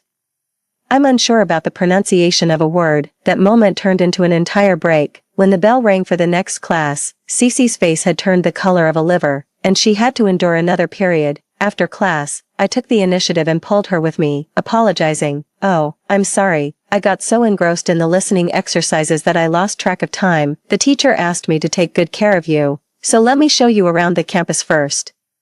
Making sure to pass by the restroom was part of the plan, and Cece didn't object. The student restroom was nearby, but I deliberately took her around the back. There was something else I needed to confirm. Just when Cece seemed like she couldn't hold it any longer, I stopped in front of a fountain and started explaining leisurely. "This fountain only operates at this time of day. The principal is quite strict about." When I turned around, Cece was gone. I waited there and saw her coming out of the faculty restroom. Our school's faculty restroom is quite hidden, and even students who have been here for 3 years might not find it. Cece finding it right away meant she was very familiar with the school. Cece must also be reborn. Things were getting interesting. In the evening, my dad, after picking up my mom, came to drive me home from school. "Dad, Mom," I rushed into their arms, acting spoiled. "Oh, you're so big now and still so clingy. Aren't you afraid your teachers and classmates will laugh at you?" "Not at all. I'm Daddy's girl and Mommy's girl." As we were about to enter our residential area and stopped at a red light, I noticed an elderly man with graying hair struggling with a large bag of trash, followed by a student in a uniform. "This student seems very kind," my mom remarked. watching from the window. Let's get out and help too. That student was none other than Cece. A resilient little girl who lived with her grandmother, embodying the spirit of being poor but ambitious. In my past life, she had won over my parents' affection in exactly this way. She lived with her grandmother in an underground parking lot, and because it was too cold in the winter, my parents let her stay at our house and even considered her their goddaughter. However, after causing my death, she bought my parents a high-value insurance policy. Tragically, my parents soon died in a car accident. Cece not only inherited a large amount of money but also received a substantial settlement. The more I thought about it, the more suspicious it seemed. Just as my dad was about to drive into the residential area, I opened my backpack and said, "Dad, I think I left my homework at school. Is that so? Look again. And if you really can't find it, I'll drive you back to get it." My mom playfully tapped my forehead. Why don't you just leave your brain at school as well?" I stalled for time by the roadside. I never imagined I'd miss meeting Cece. Unexpectedly, I witnessed an even more amusing scene. After Cece pushed her grandmother away with a cart full of junk, she came back pushing her from the other direction. She wasn't helping at all. She was actually mistreating her grandmother, using her as a prop for her act. My parents also noticed something was off and looked serious. This child is up to no good. "Oh look, I found the homework," I pretended to just notice. "Isn't that Cece, the new transfer student from a poor family in our class?" "Really? Then stay away from her." It started drizzling. Cece and her grandmother looked even more pitiful in the rain. "Let's go in through the back door." Dear, my parents had a very poor impression of Cece, and this time, they definitely wouldn't consider her as a goddaughter. I felt a bit relieved. I used the excuse of having lost something to check the surveillance footage from that evening. I saw Cece dragging her grandmother through the heavy rain for hours without catching up to my parents and me. In the end, she was so frustrated that she knocked her grandmother to the ground. "Good morning, Lynn." The next morning, as soon as I stepped downstairs, Cece greeted me with a smile. I feigned surprise. "Morning, how did you know where I live?" Panic flashed across Cece's face, then quickly turned into a pitiful tone. "My grandma and I live in the underground parking garage of your building. I saw you enter this building yesterday." Oh, she's quite the storyteller. Wasn't it pouring rain until midnight? Getting closer, I could even smell the scent of dirty rainwater on her. The underground garage is no match for my home. There's no place for her to wash her clothes or take a bath. I pinched my thigh hard and squeezed out some tears. "Cece, I knew you were poor, but I didn't realize you were living in an underground garage." Cece's pride was hurt, but she dared not say anything because she was still hoping I would take pity on her and let her stay at my place. After a long while, she asked with teary eyes, "Lynn, could you please not tell anyone about me living in the garage?" "Sure," I agreed right away.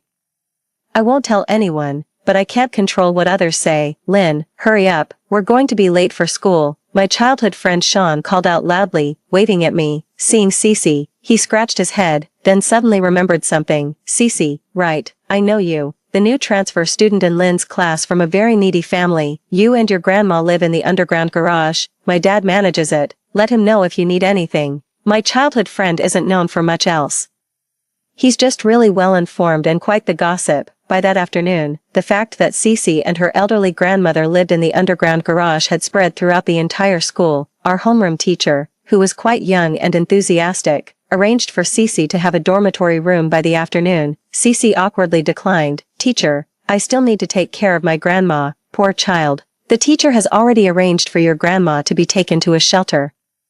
Cece's eyes widened like saucers. She reluctantly accepted the arrangement, almost gritting her teeth as she said thank you. Without Cece clinging to me on the way to and from school, it was a relief. Her plan to move into my house was temporarily thwarted, but at school, she stuck to me more than ever, as if the teacher's casual remark about helping her had given her enormous entitlement. "Lynn, that pen looks really nice. Can I borrow it?" "Nonsense, a Mont Blanc pen worth thousands. Can it be cheaper?" I handed it to Cece. "Use it. It's easy to go from frugality to luxury, but hard to revert back to frugality from luxury." Cece's vanity is off the charts. This is the trap I meticulously prepared for her. "Lynn, your hair clip is so pretty. Can I borrow it?" A Meow hair clip, over 3,000 each. "Lynn, whenever Cece wants to borrow something, I generously lend it to her. The difference is, in my past life, seeing her pitiful eyes, I proactively shared everything with her at home. To protect her pride, I never mentioned it at school. This time, every request she makes is in the classroom, under the watchful eyes of our classmates. The classmates secretly call her freeloader. My deskmate couldn't stand it and reminded me, Lynn, be careful. Don't lend her everything. I don't think she has ever returned anything. What sweets. A week later, Cece's school uniform arrived. The moment she walked into the class wearing the new uniform, everyone was quiet for a long time, turning their heads to look at me, because she looked too much like me. Cece, who was almost the same build as me, just a bit shorter, now wore my pink Meow Meow hair clip, her hair tied up just like mine, even the placement of the clip identical. Lynn, don't we look like sisters now? I chuckled dismissively, not wanting to deal with the sly fox. She took out her phone. Lynn, let's be friends on social media. My heart skipped a beat. In my past life, she stole photos from my social media, pretending to chat and fall in love with her delinquent brother as me. This time, my social media photos are all atmosphere shots without showing my face. Just to be safe, I decided to hire a bodyguard. I asked Sean to find Brian, the school bully. When I met Brian, he was standing in the corridor, with a line of girls waiting to give him love letters. Hey, why are you cutting the line? Reluctantly, I lined up. Fortunately, Brian was quick to reject them. Soon it was my turn, and I handed him a thick leather envelope. Please be my. I hadn't finished saying bodyguard. Brian weighed my envelope. Okay, I agree. What? That fast? But I haven't finished speaking yet. Brian lazily lifted his eyelids. With so many people, your envelope is the thickest. Well done, of course. It's my years of saved New Year's money. Why wouldn't it be thick? After speaking, Brian turned and left, acting all high and mighty. Suddenly, he paused, came back, and stared at my badge for a long time. Lynn, okay, I've got it.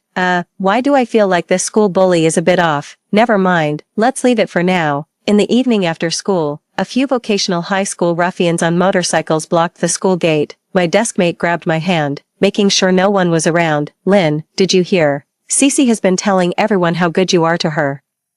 She's got her eyes on her brother. She wants to be his sister-in-law. That thug holding roses at the door, that's her brother. Following the direction my classmate pointed, I spotted Evan in the crowd, the man who often haunted my nightmares. There he was, leaning against the bulletin board, puffing away at a cigarette. Bright red ash fell on the blood-red roses, causing the delicate petals to wither rapidly. Evan was the same age as us, but he never wore the vocational high school's uniform. He wore an earring in his left ear, and his eyebrows were slit at the last third. His eyes were slightly upturned, and his smile was mischievous and somewhat frightening. After his parents divorced and started new families, neither wanted him, so he was raised by his alcoholic uncle. Known for his fierceness in fights, he was a notorious school bully with a lot of popularity. Many young girls clamored to call him their big brother. Cece was one of them. Through the smoke, I glanced at Evan.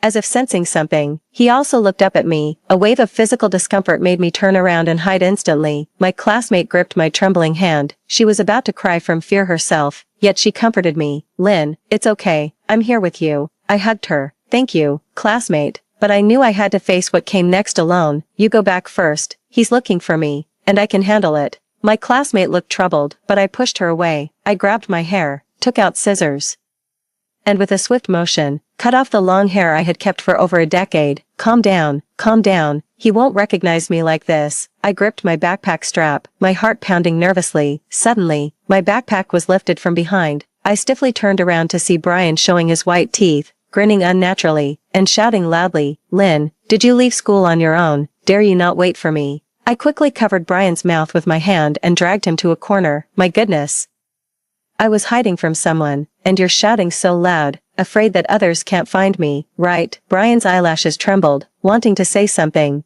but my hand effectively silenced him. The warm, soft touch of his lips was transmitted to my palm. I blushed and withdrew my hand. Is that idiot at the door squatting for you? Brian saw the rose in Evan's hand and cursed under his breath. In the time it took me to nod, he had already dragged me in front of Evan. Lynn, I've got you covered.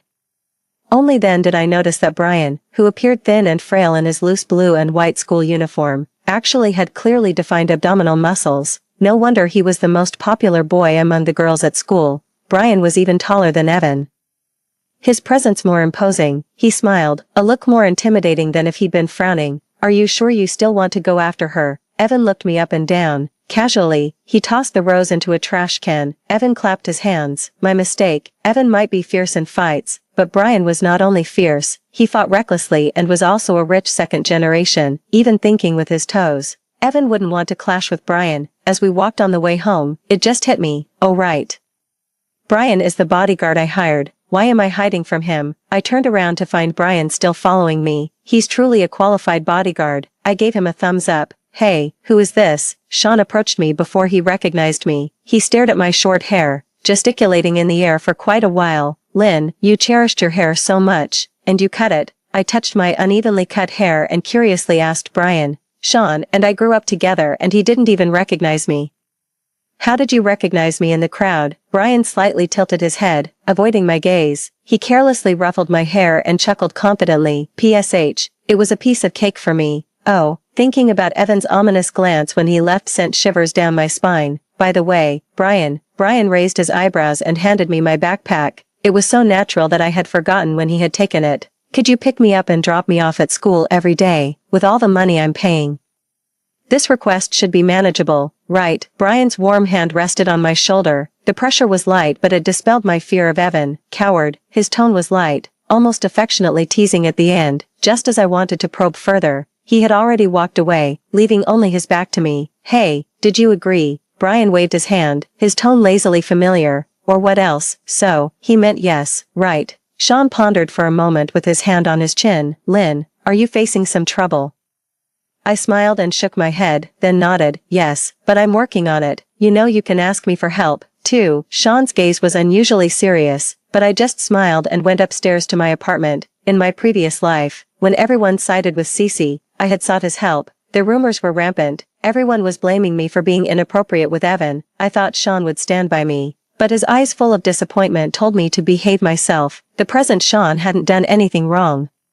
Neither had the past one. It was just that he hadn't made the firm choice to stand by me as I had hoped. The next morning, Brian showed me what or what else meant. He actually had a driver pick me up for school in a Maybach. The black Maybach stood out conspicuously at the base of my apartment building. Brian even rolled down the window and flipped through a newspaper. Such a typical rich kid. Even the lady selling pancakes at the corner was taken aback. I quickly passed by Brian.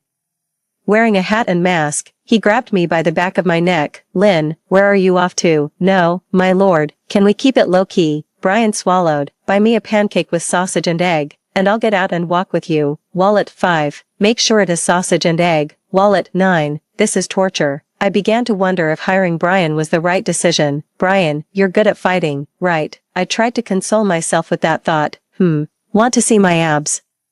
He straightened up and leaned towards me, jokingly. I get it, you're curious. Come on, try it yourself, he said, offering the food. No, that's okay, I replied, waving my hands dismissively. I get it, you're shy. Maybe some other time. Brian elegantly finished his pancake, the morning sun casting a satisfied glow on his face, making him look like a content little fox. It's amazing how handsome he is. Even eating a pancake looks like a model shoot. 20 minutes now, Brian said, glancing at his watch with a smile that rippled across his face. No wonder you didn't want to take a car. You wanted to spend more time with me. I was speechless. Lynn, were you okay yesterday? My classmate came over to check on me but was suddenly pushed aside by Cece, her eyes red from crying. Lynn, I'm so sorry. I rolled my eyes internally and walked to my seat. Cece continued her act. It's all my fault. I let my brother see your photo. You're just too pretty. And he just...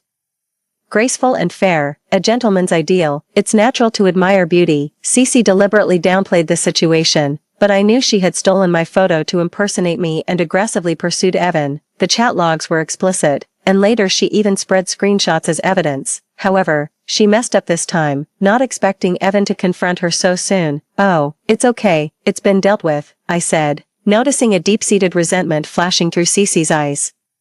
She was absent-mindedly twirling her hair, which I noticed as soon as I entered the classroom, and she had also cut her hair to the same length as mine. In front of the whole class, I looked straight at Cece. Was it you who said I was being nice to you just to lure Evan and become your sister-in-law? Cece's pupils dilated with panic. How could that be? Why would I say such a thing? I nodded, understanding. That's good then. To avoid any misunderstandings, I think it's better to clear things up. I was nice to you because the class teacher asked me to take care of you as you were new here and... I left my sentence hanging, sizing up Cece without mentioning the word underprivileged. Her pride made her face flush with embarrassment, the resentment in her eyes becoming harder to hide. I shifted my gaze. I was only being nice because of the class teacher. I hope I don't hear any strange rumors from anyone in the future. Cece's nails dug into her palms as she nodded awkwardly. Several gossip-loving girls in the class shifted their gaze onto Cece. I realized that in a previous life, Cece had started spreading rumors about me much earlier than I had noticed, but she quickly adjusted her attitude, clinging to my arm. "Lynn, you won't stop being friends with me over this, will you?" Her eyes reddened as if I would be committing a grave sin if I refused. "Of course not." Cece breathed a sigh of relief. For the perpetrator, rebirth is just an opportunity to traverse the same path with more experience. The experience of victory can be gratifying and make one arrogant, but it can also lead to complacency. When will Cece realize that I, too, have been reborn? I hope it's not too late. I'm looking forward to it. "Lynn, your jacket is so beautiful," Cece exclaimed, grabbing my Chanel jacket and slipping it on. The weather was getting cooler, and everyone was layering their uniforms with coats. In her previous life, Cece lived at my house. She was treated just like me, with my mom even buying matching sister outfits for us. Now, she doesn't have it as good. The pens and hair clips she uses are small items, which she finds easy to borrow from me. I underestimated how shameless Cece could be. I never expected she'd also ask to borrow clothes. "Lynn, I don't really have any clothes. Can I borrow your coat?" I pretended it was a difficult decision. "Sorry, Cece, I really can't do that. I've sold my coats on a second-hand trading platform, and I hardly have any clothes left myself. You should try asking someone else." Cece was stunned by my refusal and stood there in shock for a while. "Cece, if you don't mind, you can wear mine for now."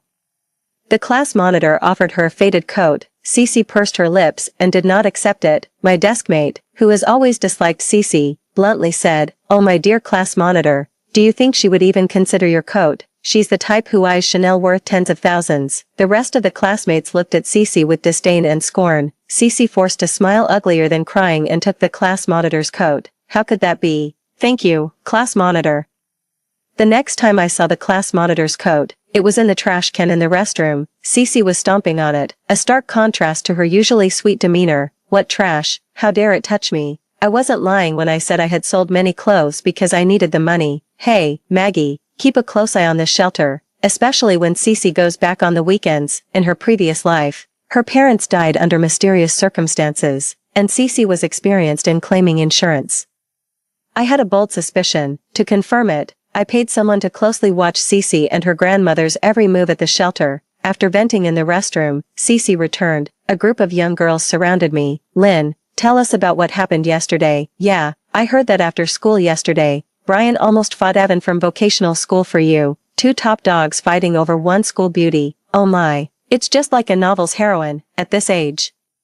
Girls are very curious about romantic gossip. Soon, I became the center of attention. Cece, feeling anxious, pushed her way in. "Actually, Evan was there for me. He's my brother, and Lynn and I look so alike. He just mistook her for me." Cece changed her previous story and winked at me. She whispered in my ear, "Lynn, it was my fault about Evan. I'll handle it for you." "Handle what? It looks like you just want to steal the spotlight." "Wow, is Evan really your brother?" "As expected." The conversation shifted to Cece. She covered her mouth and acted shyly. "Well, not really, not by blood, but he treats me even better than a real brother would." "Wow, I'm so jealous. I heard he even brought a huge bouquet of roses." Cece basked in the admiration of the crowd, clearly enjoying being the center of attention. "Too bad Evan mistook the person. But Cece and Lynn really do look alike." "Yeah, maybe we were sisters in a past life. Look, even our hairstyles are the same." Cece draped her arm around my shoulder, her actions affectionate. Accidentally, she knocked off my hat. My long hair cascaded down. I ran my fingers through my hair and smiled at the stunned Cece. "Now everything is sorted. Evan won't mistake anyone else again." I knew that when Evan was looking for me, Cece, the mimic, was definitely observing from the shadows. That's why I wore a fake wig. I'm so tired of hearing how much we look alike. It's disgusting. Originally, our resemblance was because she copied my hairstyle, wore my hair clips, and used my stuff, constantly brainwashing the other classmates. Now, Cece has her own uneven, self-cut hair. Apart from both of us being human, there's nothing similar about us anymore. That evening, Brian was waiting for me at the school gate on his motorcycle, dressed in riding gear and wearing a black helmet. Brian did look quite handsome, but does he have some sort of condition where he suffocates if he doesn't show off?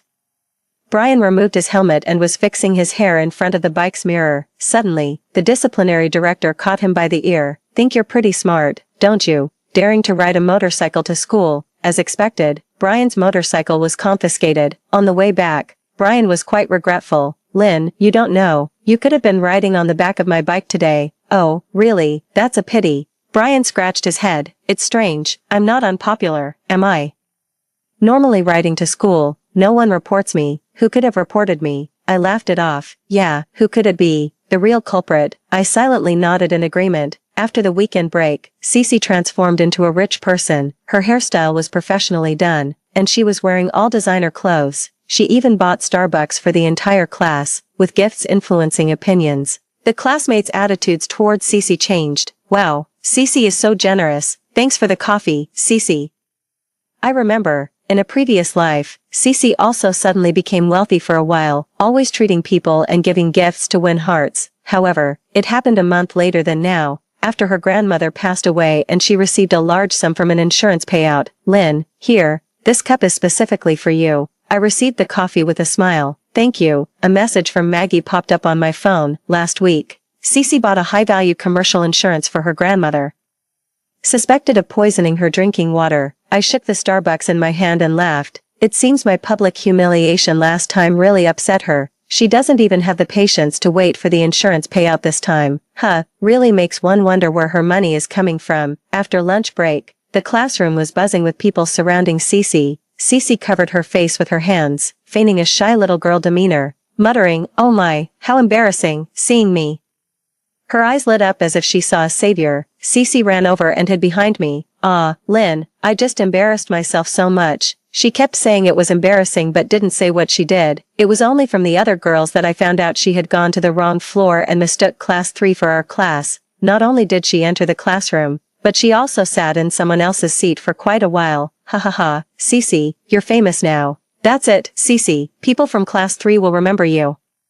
Maybe someone has taken a liking to your clueless self. The classmates chattered away. Cece's face turned red with embarrassment while she protested. Oh, stop it. But her pleased expression gave her away. Guess who I just saw? A lookout student panted. Who? Come on, speak up. Brian from class 3. Oh my god, surely Brian isn't here for Cece, is he? The rest of the classroom was even more excited than Cece herself. Cece touched her hair and said coyly, "Okay, guys.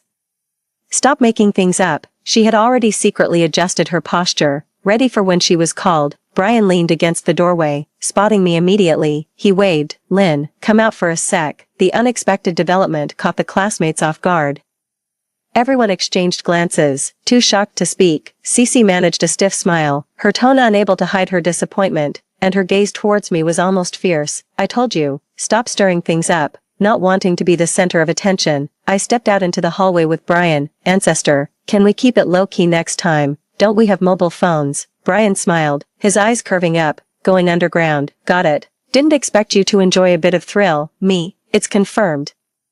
Brian just doesn't think straight. What do you want? What? I can't look for you if there's nothing urgent. I turned to head back. Brian grabbed my shoulder, turning me around. Lynn, I can't take you home tonight. I'll have Sean do it. As an understanding employer, a bodyguard should have his own life too. I nodded. All right, I'll grant you half a day off. Brian chuckled, affectionately ruffling my hair. Thanks, boss. Cece was indeed admired by someone in the wrong class, but it wasn't Brian.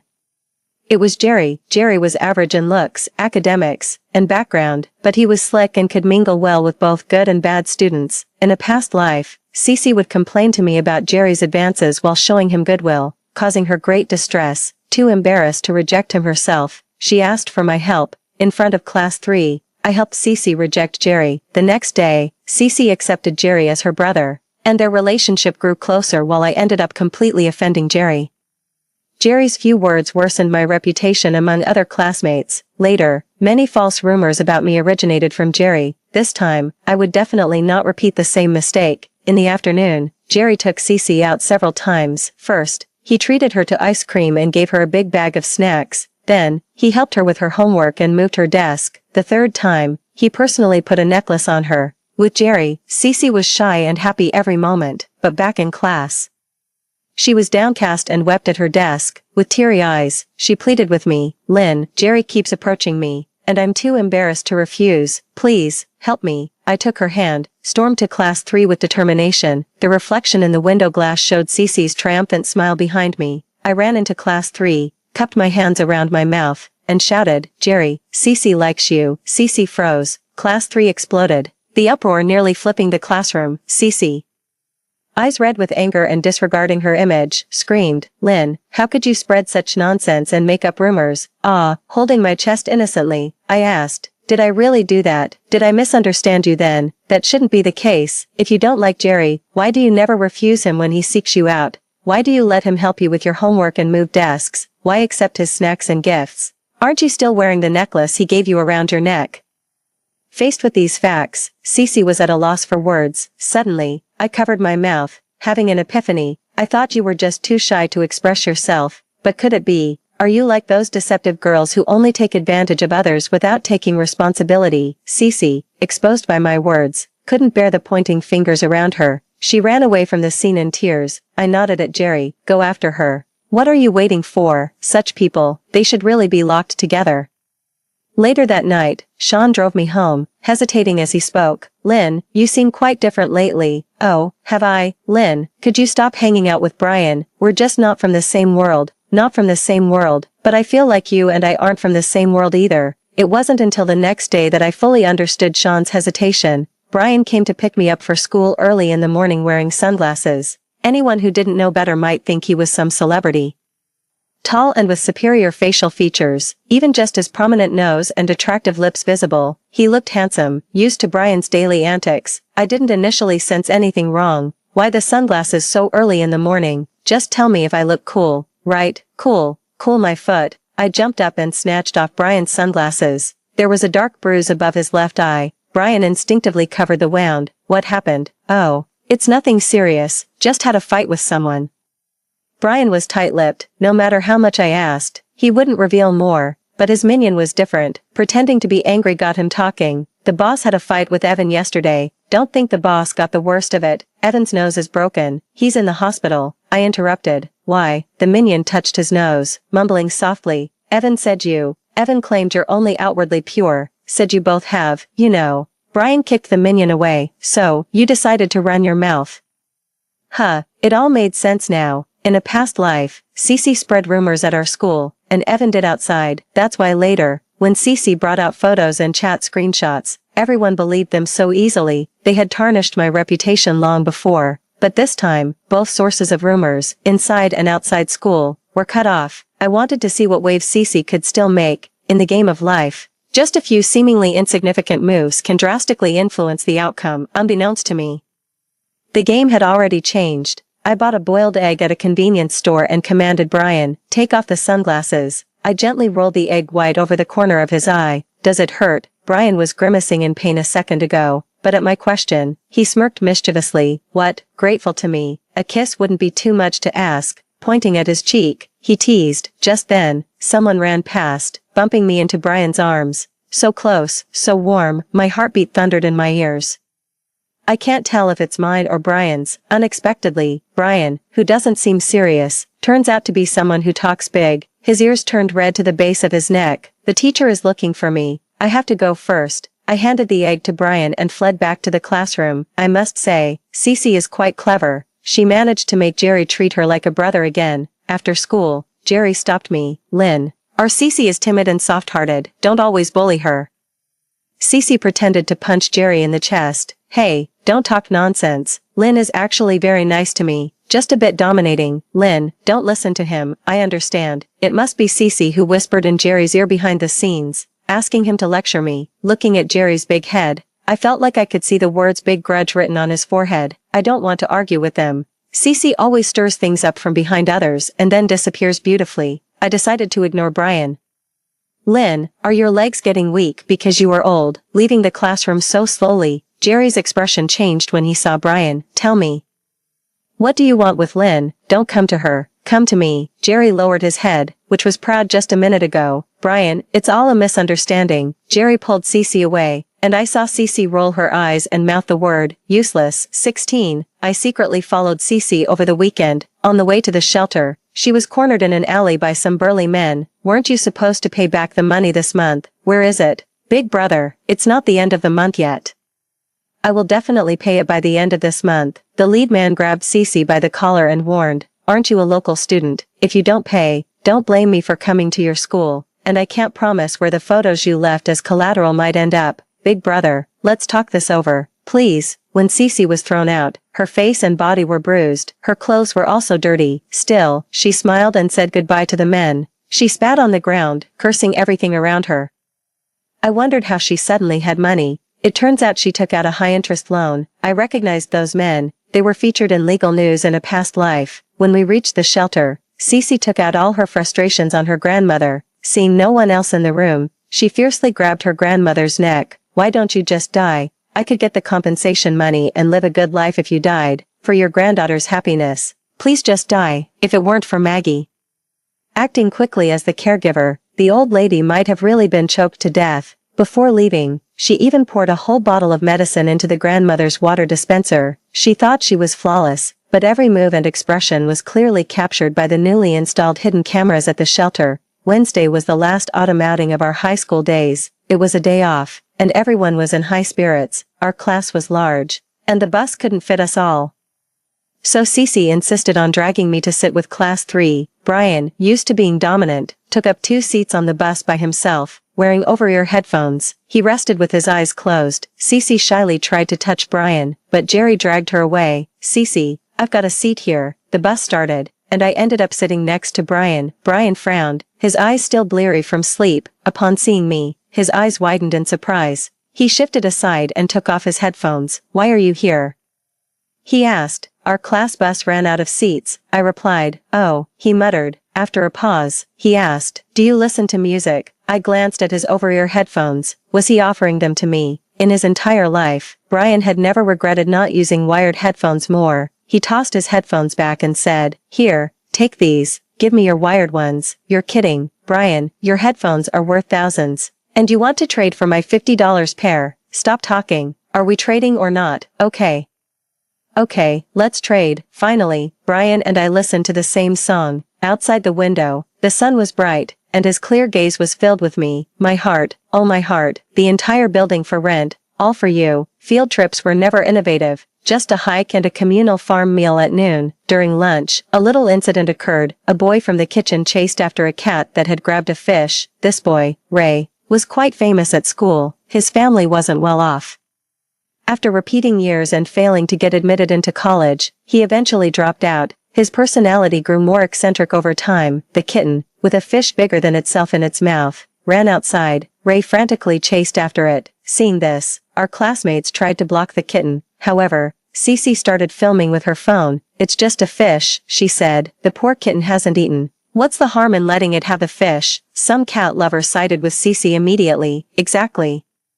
Animals don't know what stealing is, just let it eat. Cece grabbed my arm. Lynn, don't you agree? I picked up a piece of fish. Then why don't you spend $50 to buy the fish and give it to the cat? That way, the owner doesn't lose out, the kitten gets fed, and it shows off your kind and beautiful heart. Yeah, Cece, you buy it. Cornered, Cece told Ray, stop chasing it, I'll buy the fish. Ray let go, but when he later asked her for the money, she denied ever agreeing to pay. In a hidden corner, she argued, I didn't eat the fish, you let the cat escape, why should I pay? She even posted the video online, exposing Ray's family as heartless. The restaurant's business plummeted, and they received death threats, but Cece didn't care. She was only concerned about gaining a large following and maintaining a positive image. In my past life, I felt sorry for Ray and paid for Cece. I never expected it to turn out this way this time. When we left, Ray's look towards her was chilling. A butterfly flaps its wings once, and a tsunami follows. Cece, you've sown the seeds, now let's see what fruits they bear. That evening, Cece insisted on another gathering at Evan's place, an outdoor barbecue market, to match me with Evan. She really went to great lengths, but what she didn't expect was that I also invited Brian, Sean, and Jerry to join us. Seeing so many people made Cece unhappy, though she didn't show it.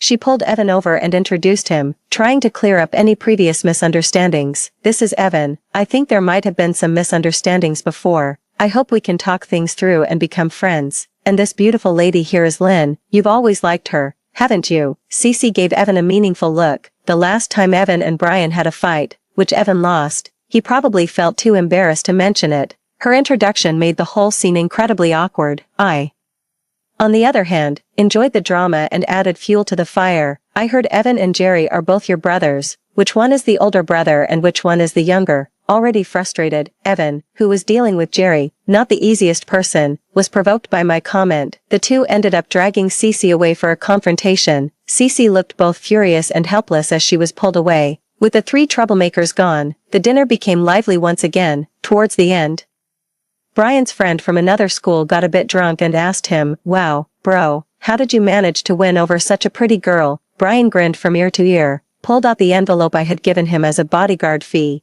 and boasted, "Why would I need to chase anyone with looks like mine? It's the other way around." He proudly patted the envelope, but his face turned pale the moment he opened it. It seemed Brian and I were not on the same wavelength. Brian pulled me aside to a secluded spot.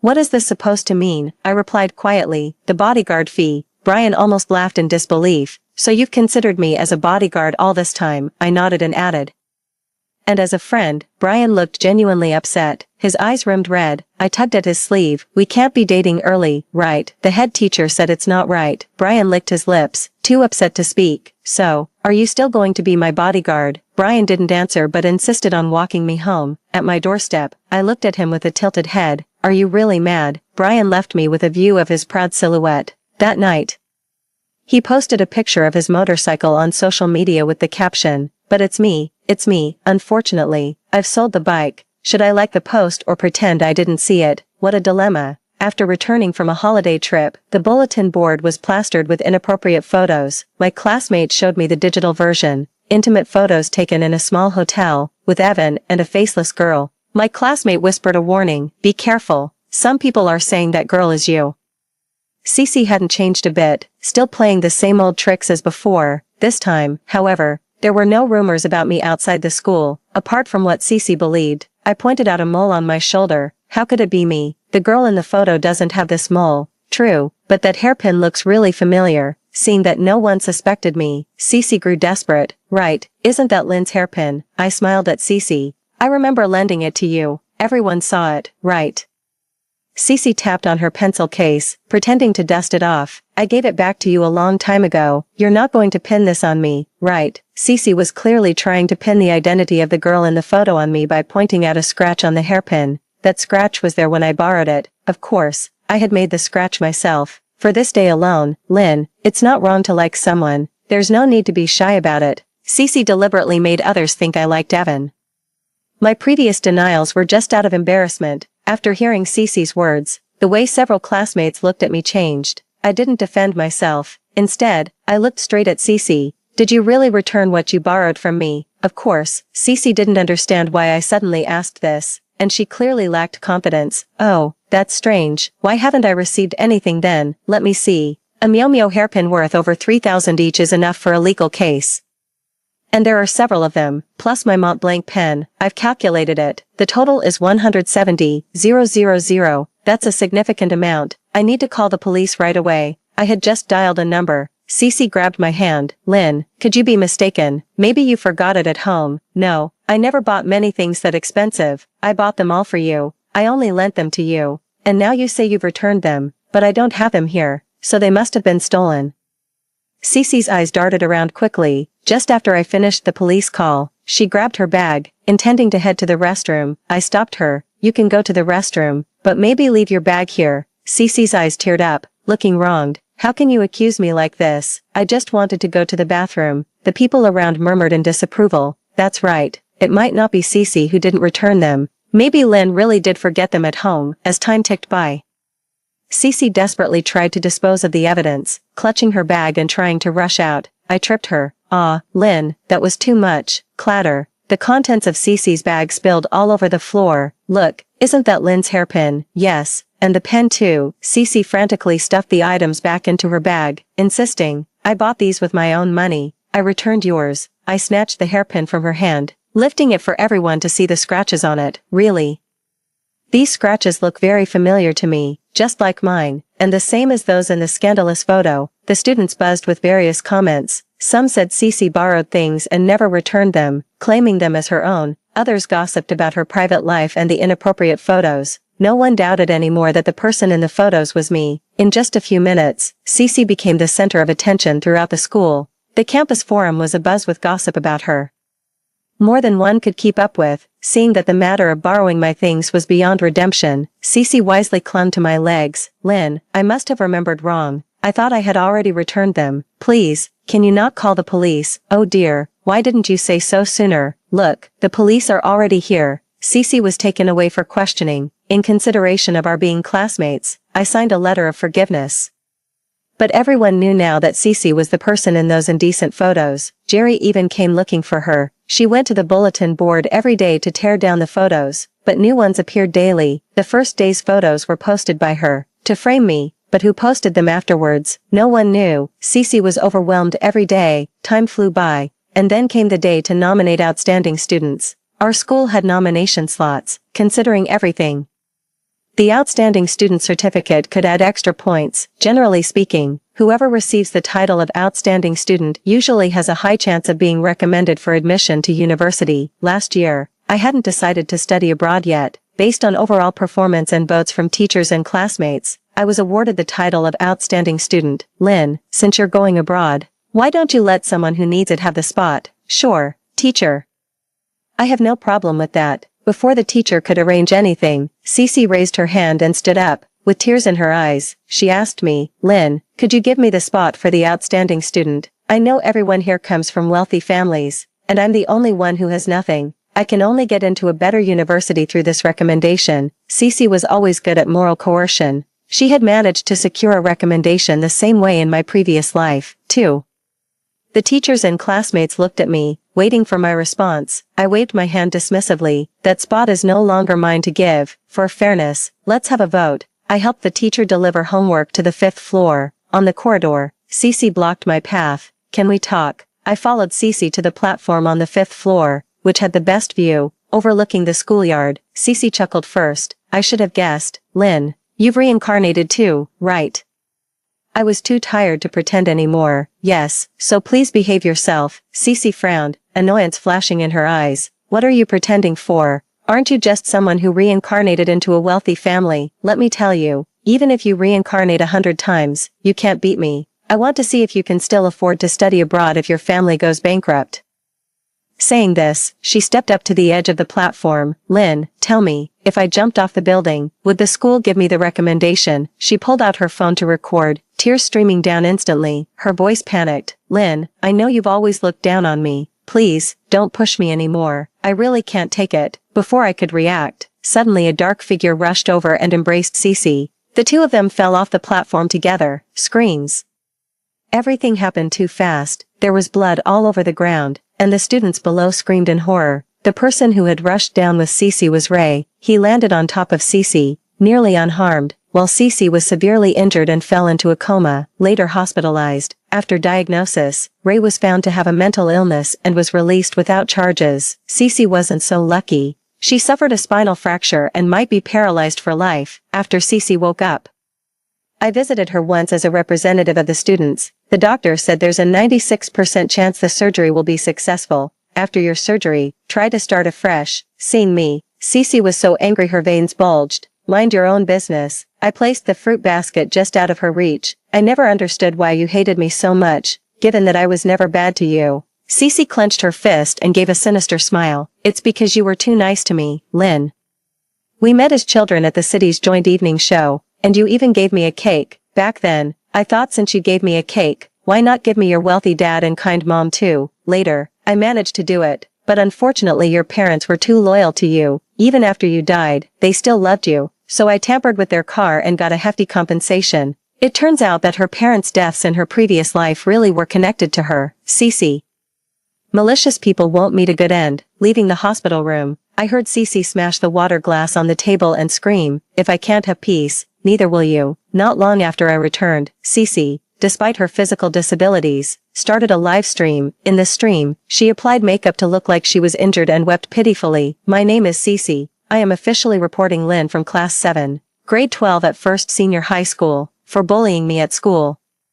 Her paralysis and the frightening makeup quickly attracted a huge audience. Many unscrupulous reporters lined up to interview Cece. Cece provided detailed information. Soon, not just my personal information, but also the details about my dad's company and my mom's workplace were exposed and scrutinized thoroughly. People began boycotting my father's company's products. driving the company to the brink of bankruptcy. My mother was also suspended from her job, despite everything.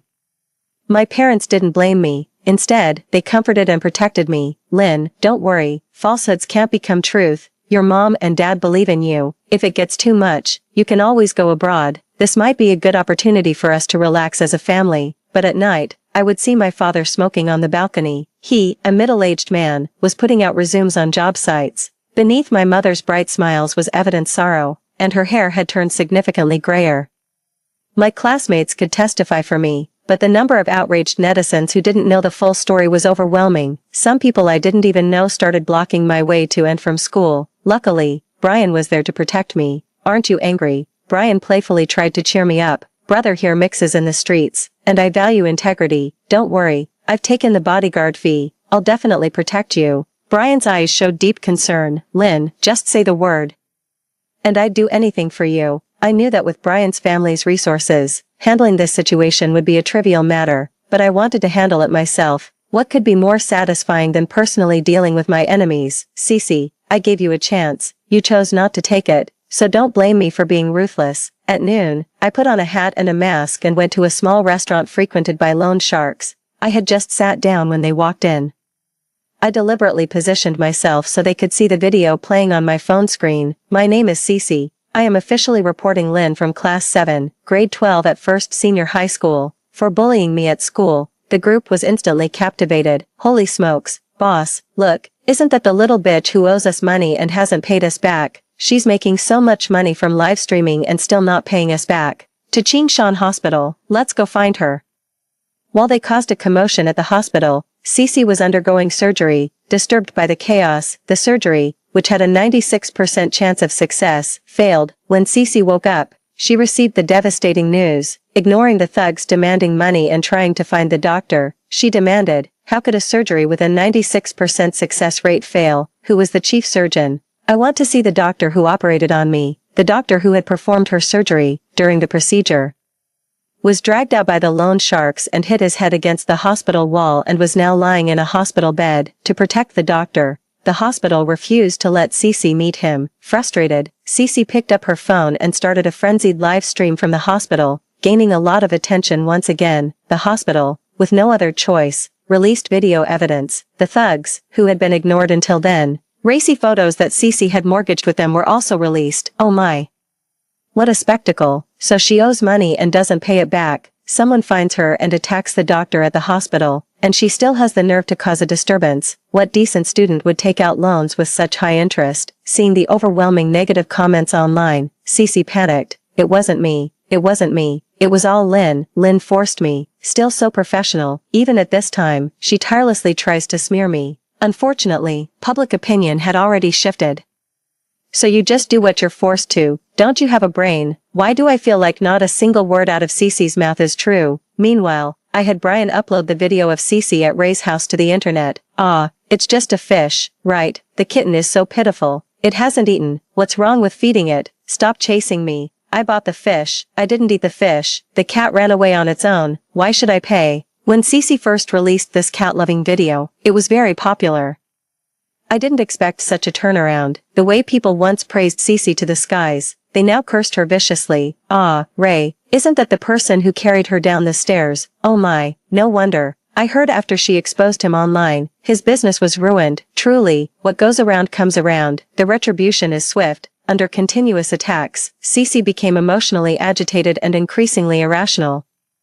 She yelled at the camera, "What are you doing? I'm the one who's hurt. I'm the one who's paralyzed. Why don't you pity me?" Instead of speaking for them, seeing Cece's distraught and agonized state, I pushed Grandma into the live stream. It was time to deliver the final blow. Cece nearly went mad upon seeing Grandma alive. Retreating and clutching her head, she wailed, "Impossible, impossible. You were supposed to be dead. How are you still alive? Don't come any closer. Stay away." Grandma wiped away her tears and apologized to the camera. "I'm sorry, I didn't raise Cece right. Everything she said before was a lie. Please don't believe her. I never imagined that my granddaughter, whom I took great pains to raise, would try to poison me for a large insurance payout. If it weren't for Lynn, I might have been dead." With the truth revealed, I handed over the evidence of Cece slandering me, along with her attempt at poisoning for insurance fraud, to the police. The police legally arrested Cece for defamation and attempted murder. Ah, you wicked old woman, you didn't let me be born into a rich family, and now you ruin me. Cece crawled towards us like a madwoman, but security knocked her to the ground. As the police car arrived, she broke free and climbed onto a windowsill, shouting, "No, this isn't right, I want a redo." She jumped again, unfortunately. She got her neck caught on a tree branch and survived, this time. She was not only paralyzed from the waist down but also from the neck down, completely incapacitated. Our family's life finally returned to peace. My dad's company even gained many guilt-driven fans, and our sales in 1 hour exceeded those of the days when production was stopped. On my 18th birthday, just like in my previous life, my parents were away on a business trip and couldn't return home. I held a birthday party at home. The day was very lively, and nobody mentioned Cece. It was as if she had never been part of our lives. After receiving birthday wishes and gifts from everyone, the party ended, and the house suddenly felt empty. A light rain began to drizzle from the sky. My heart grew more anxious. In my previous life, it was on a rainy night like this that Evan pried open the window of my house and destroyed me. To pretend to be asleep, I hadn't turned on any lights in the room. Amid the sound of the rain outside, the room seemed even quieter.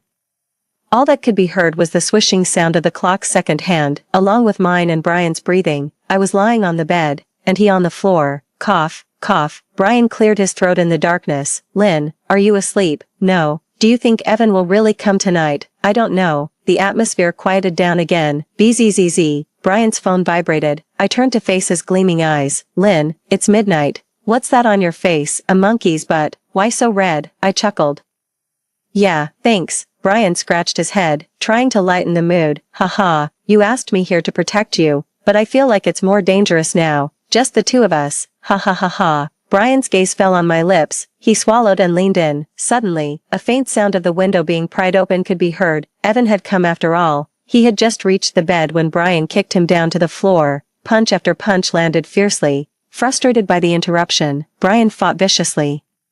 "Speak. What was your purpose in doing this?" Brian demanded, stepping on Evan's face. "Ha ha ha ha ha. I'm just a scumbag. To sleep with me is to profit. What other purpose do I need? Maybe I'd even leave you a child." Bang! Brian punched him so hard Evan's teeth fell out. If I hadn't stopped him, Evan might have been beaten to death. Before the police arrived, I secretly stuffed my mother's gold bracelet into Evan's pocket. Burglary is taken much more seriously than attempted rape. Evan was still boasting that he would be a hero again after getting out of jail.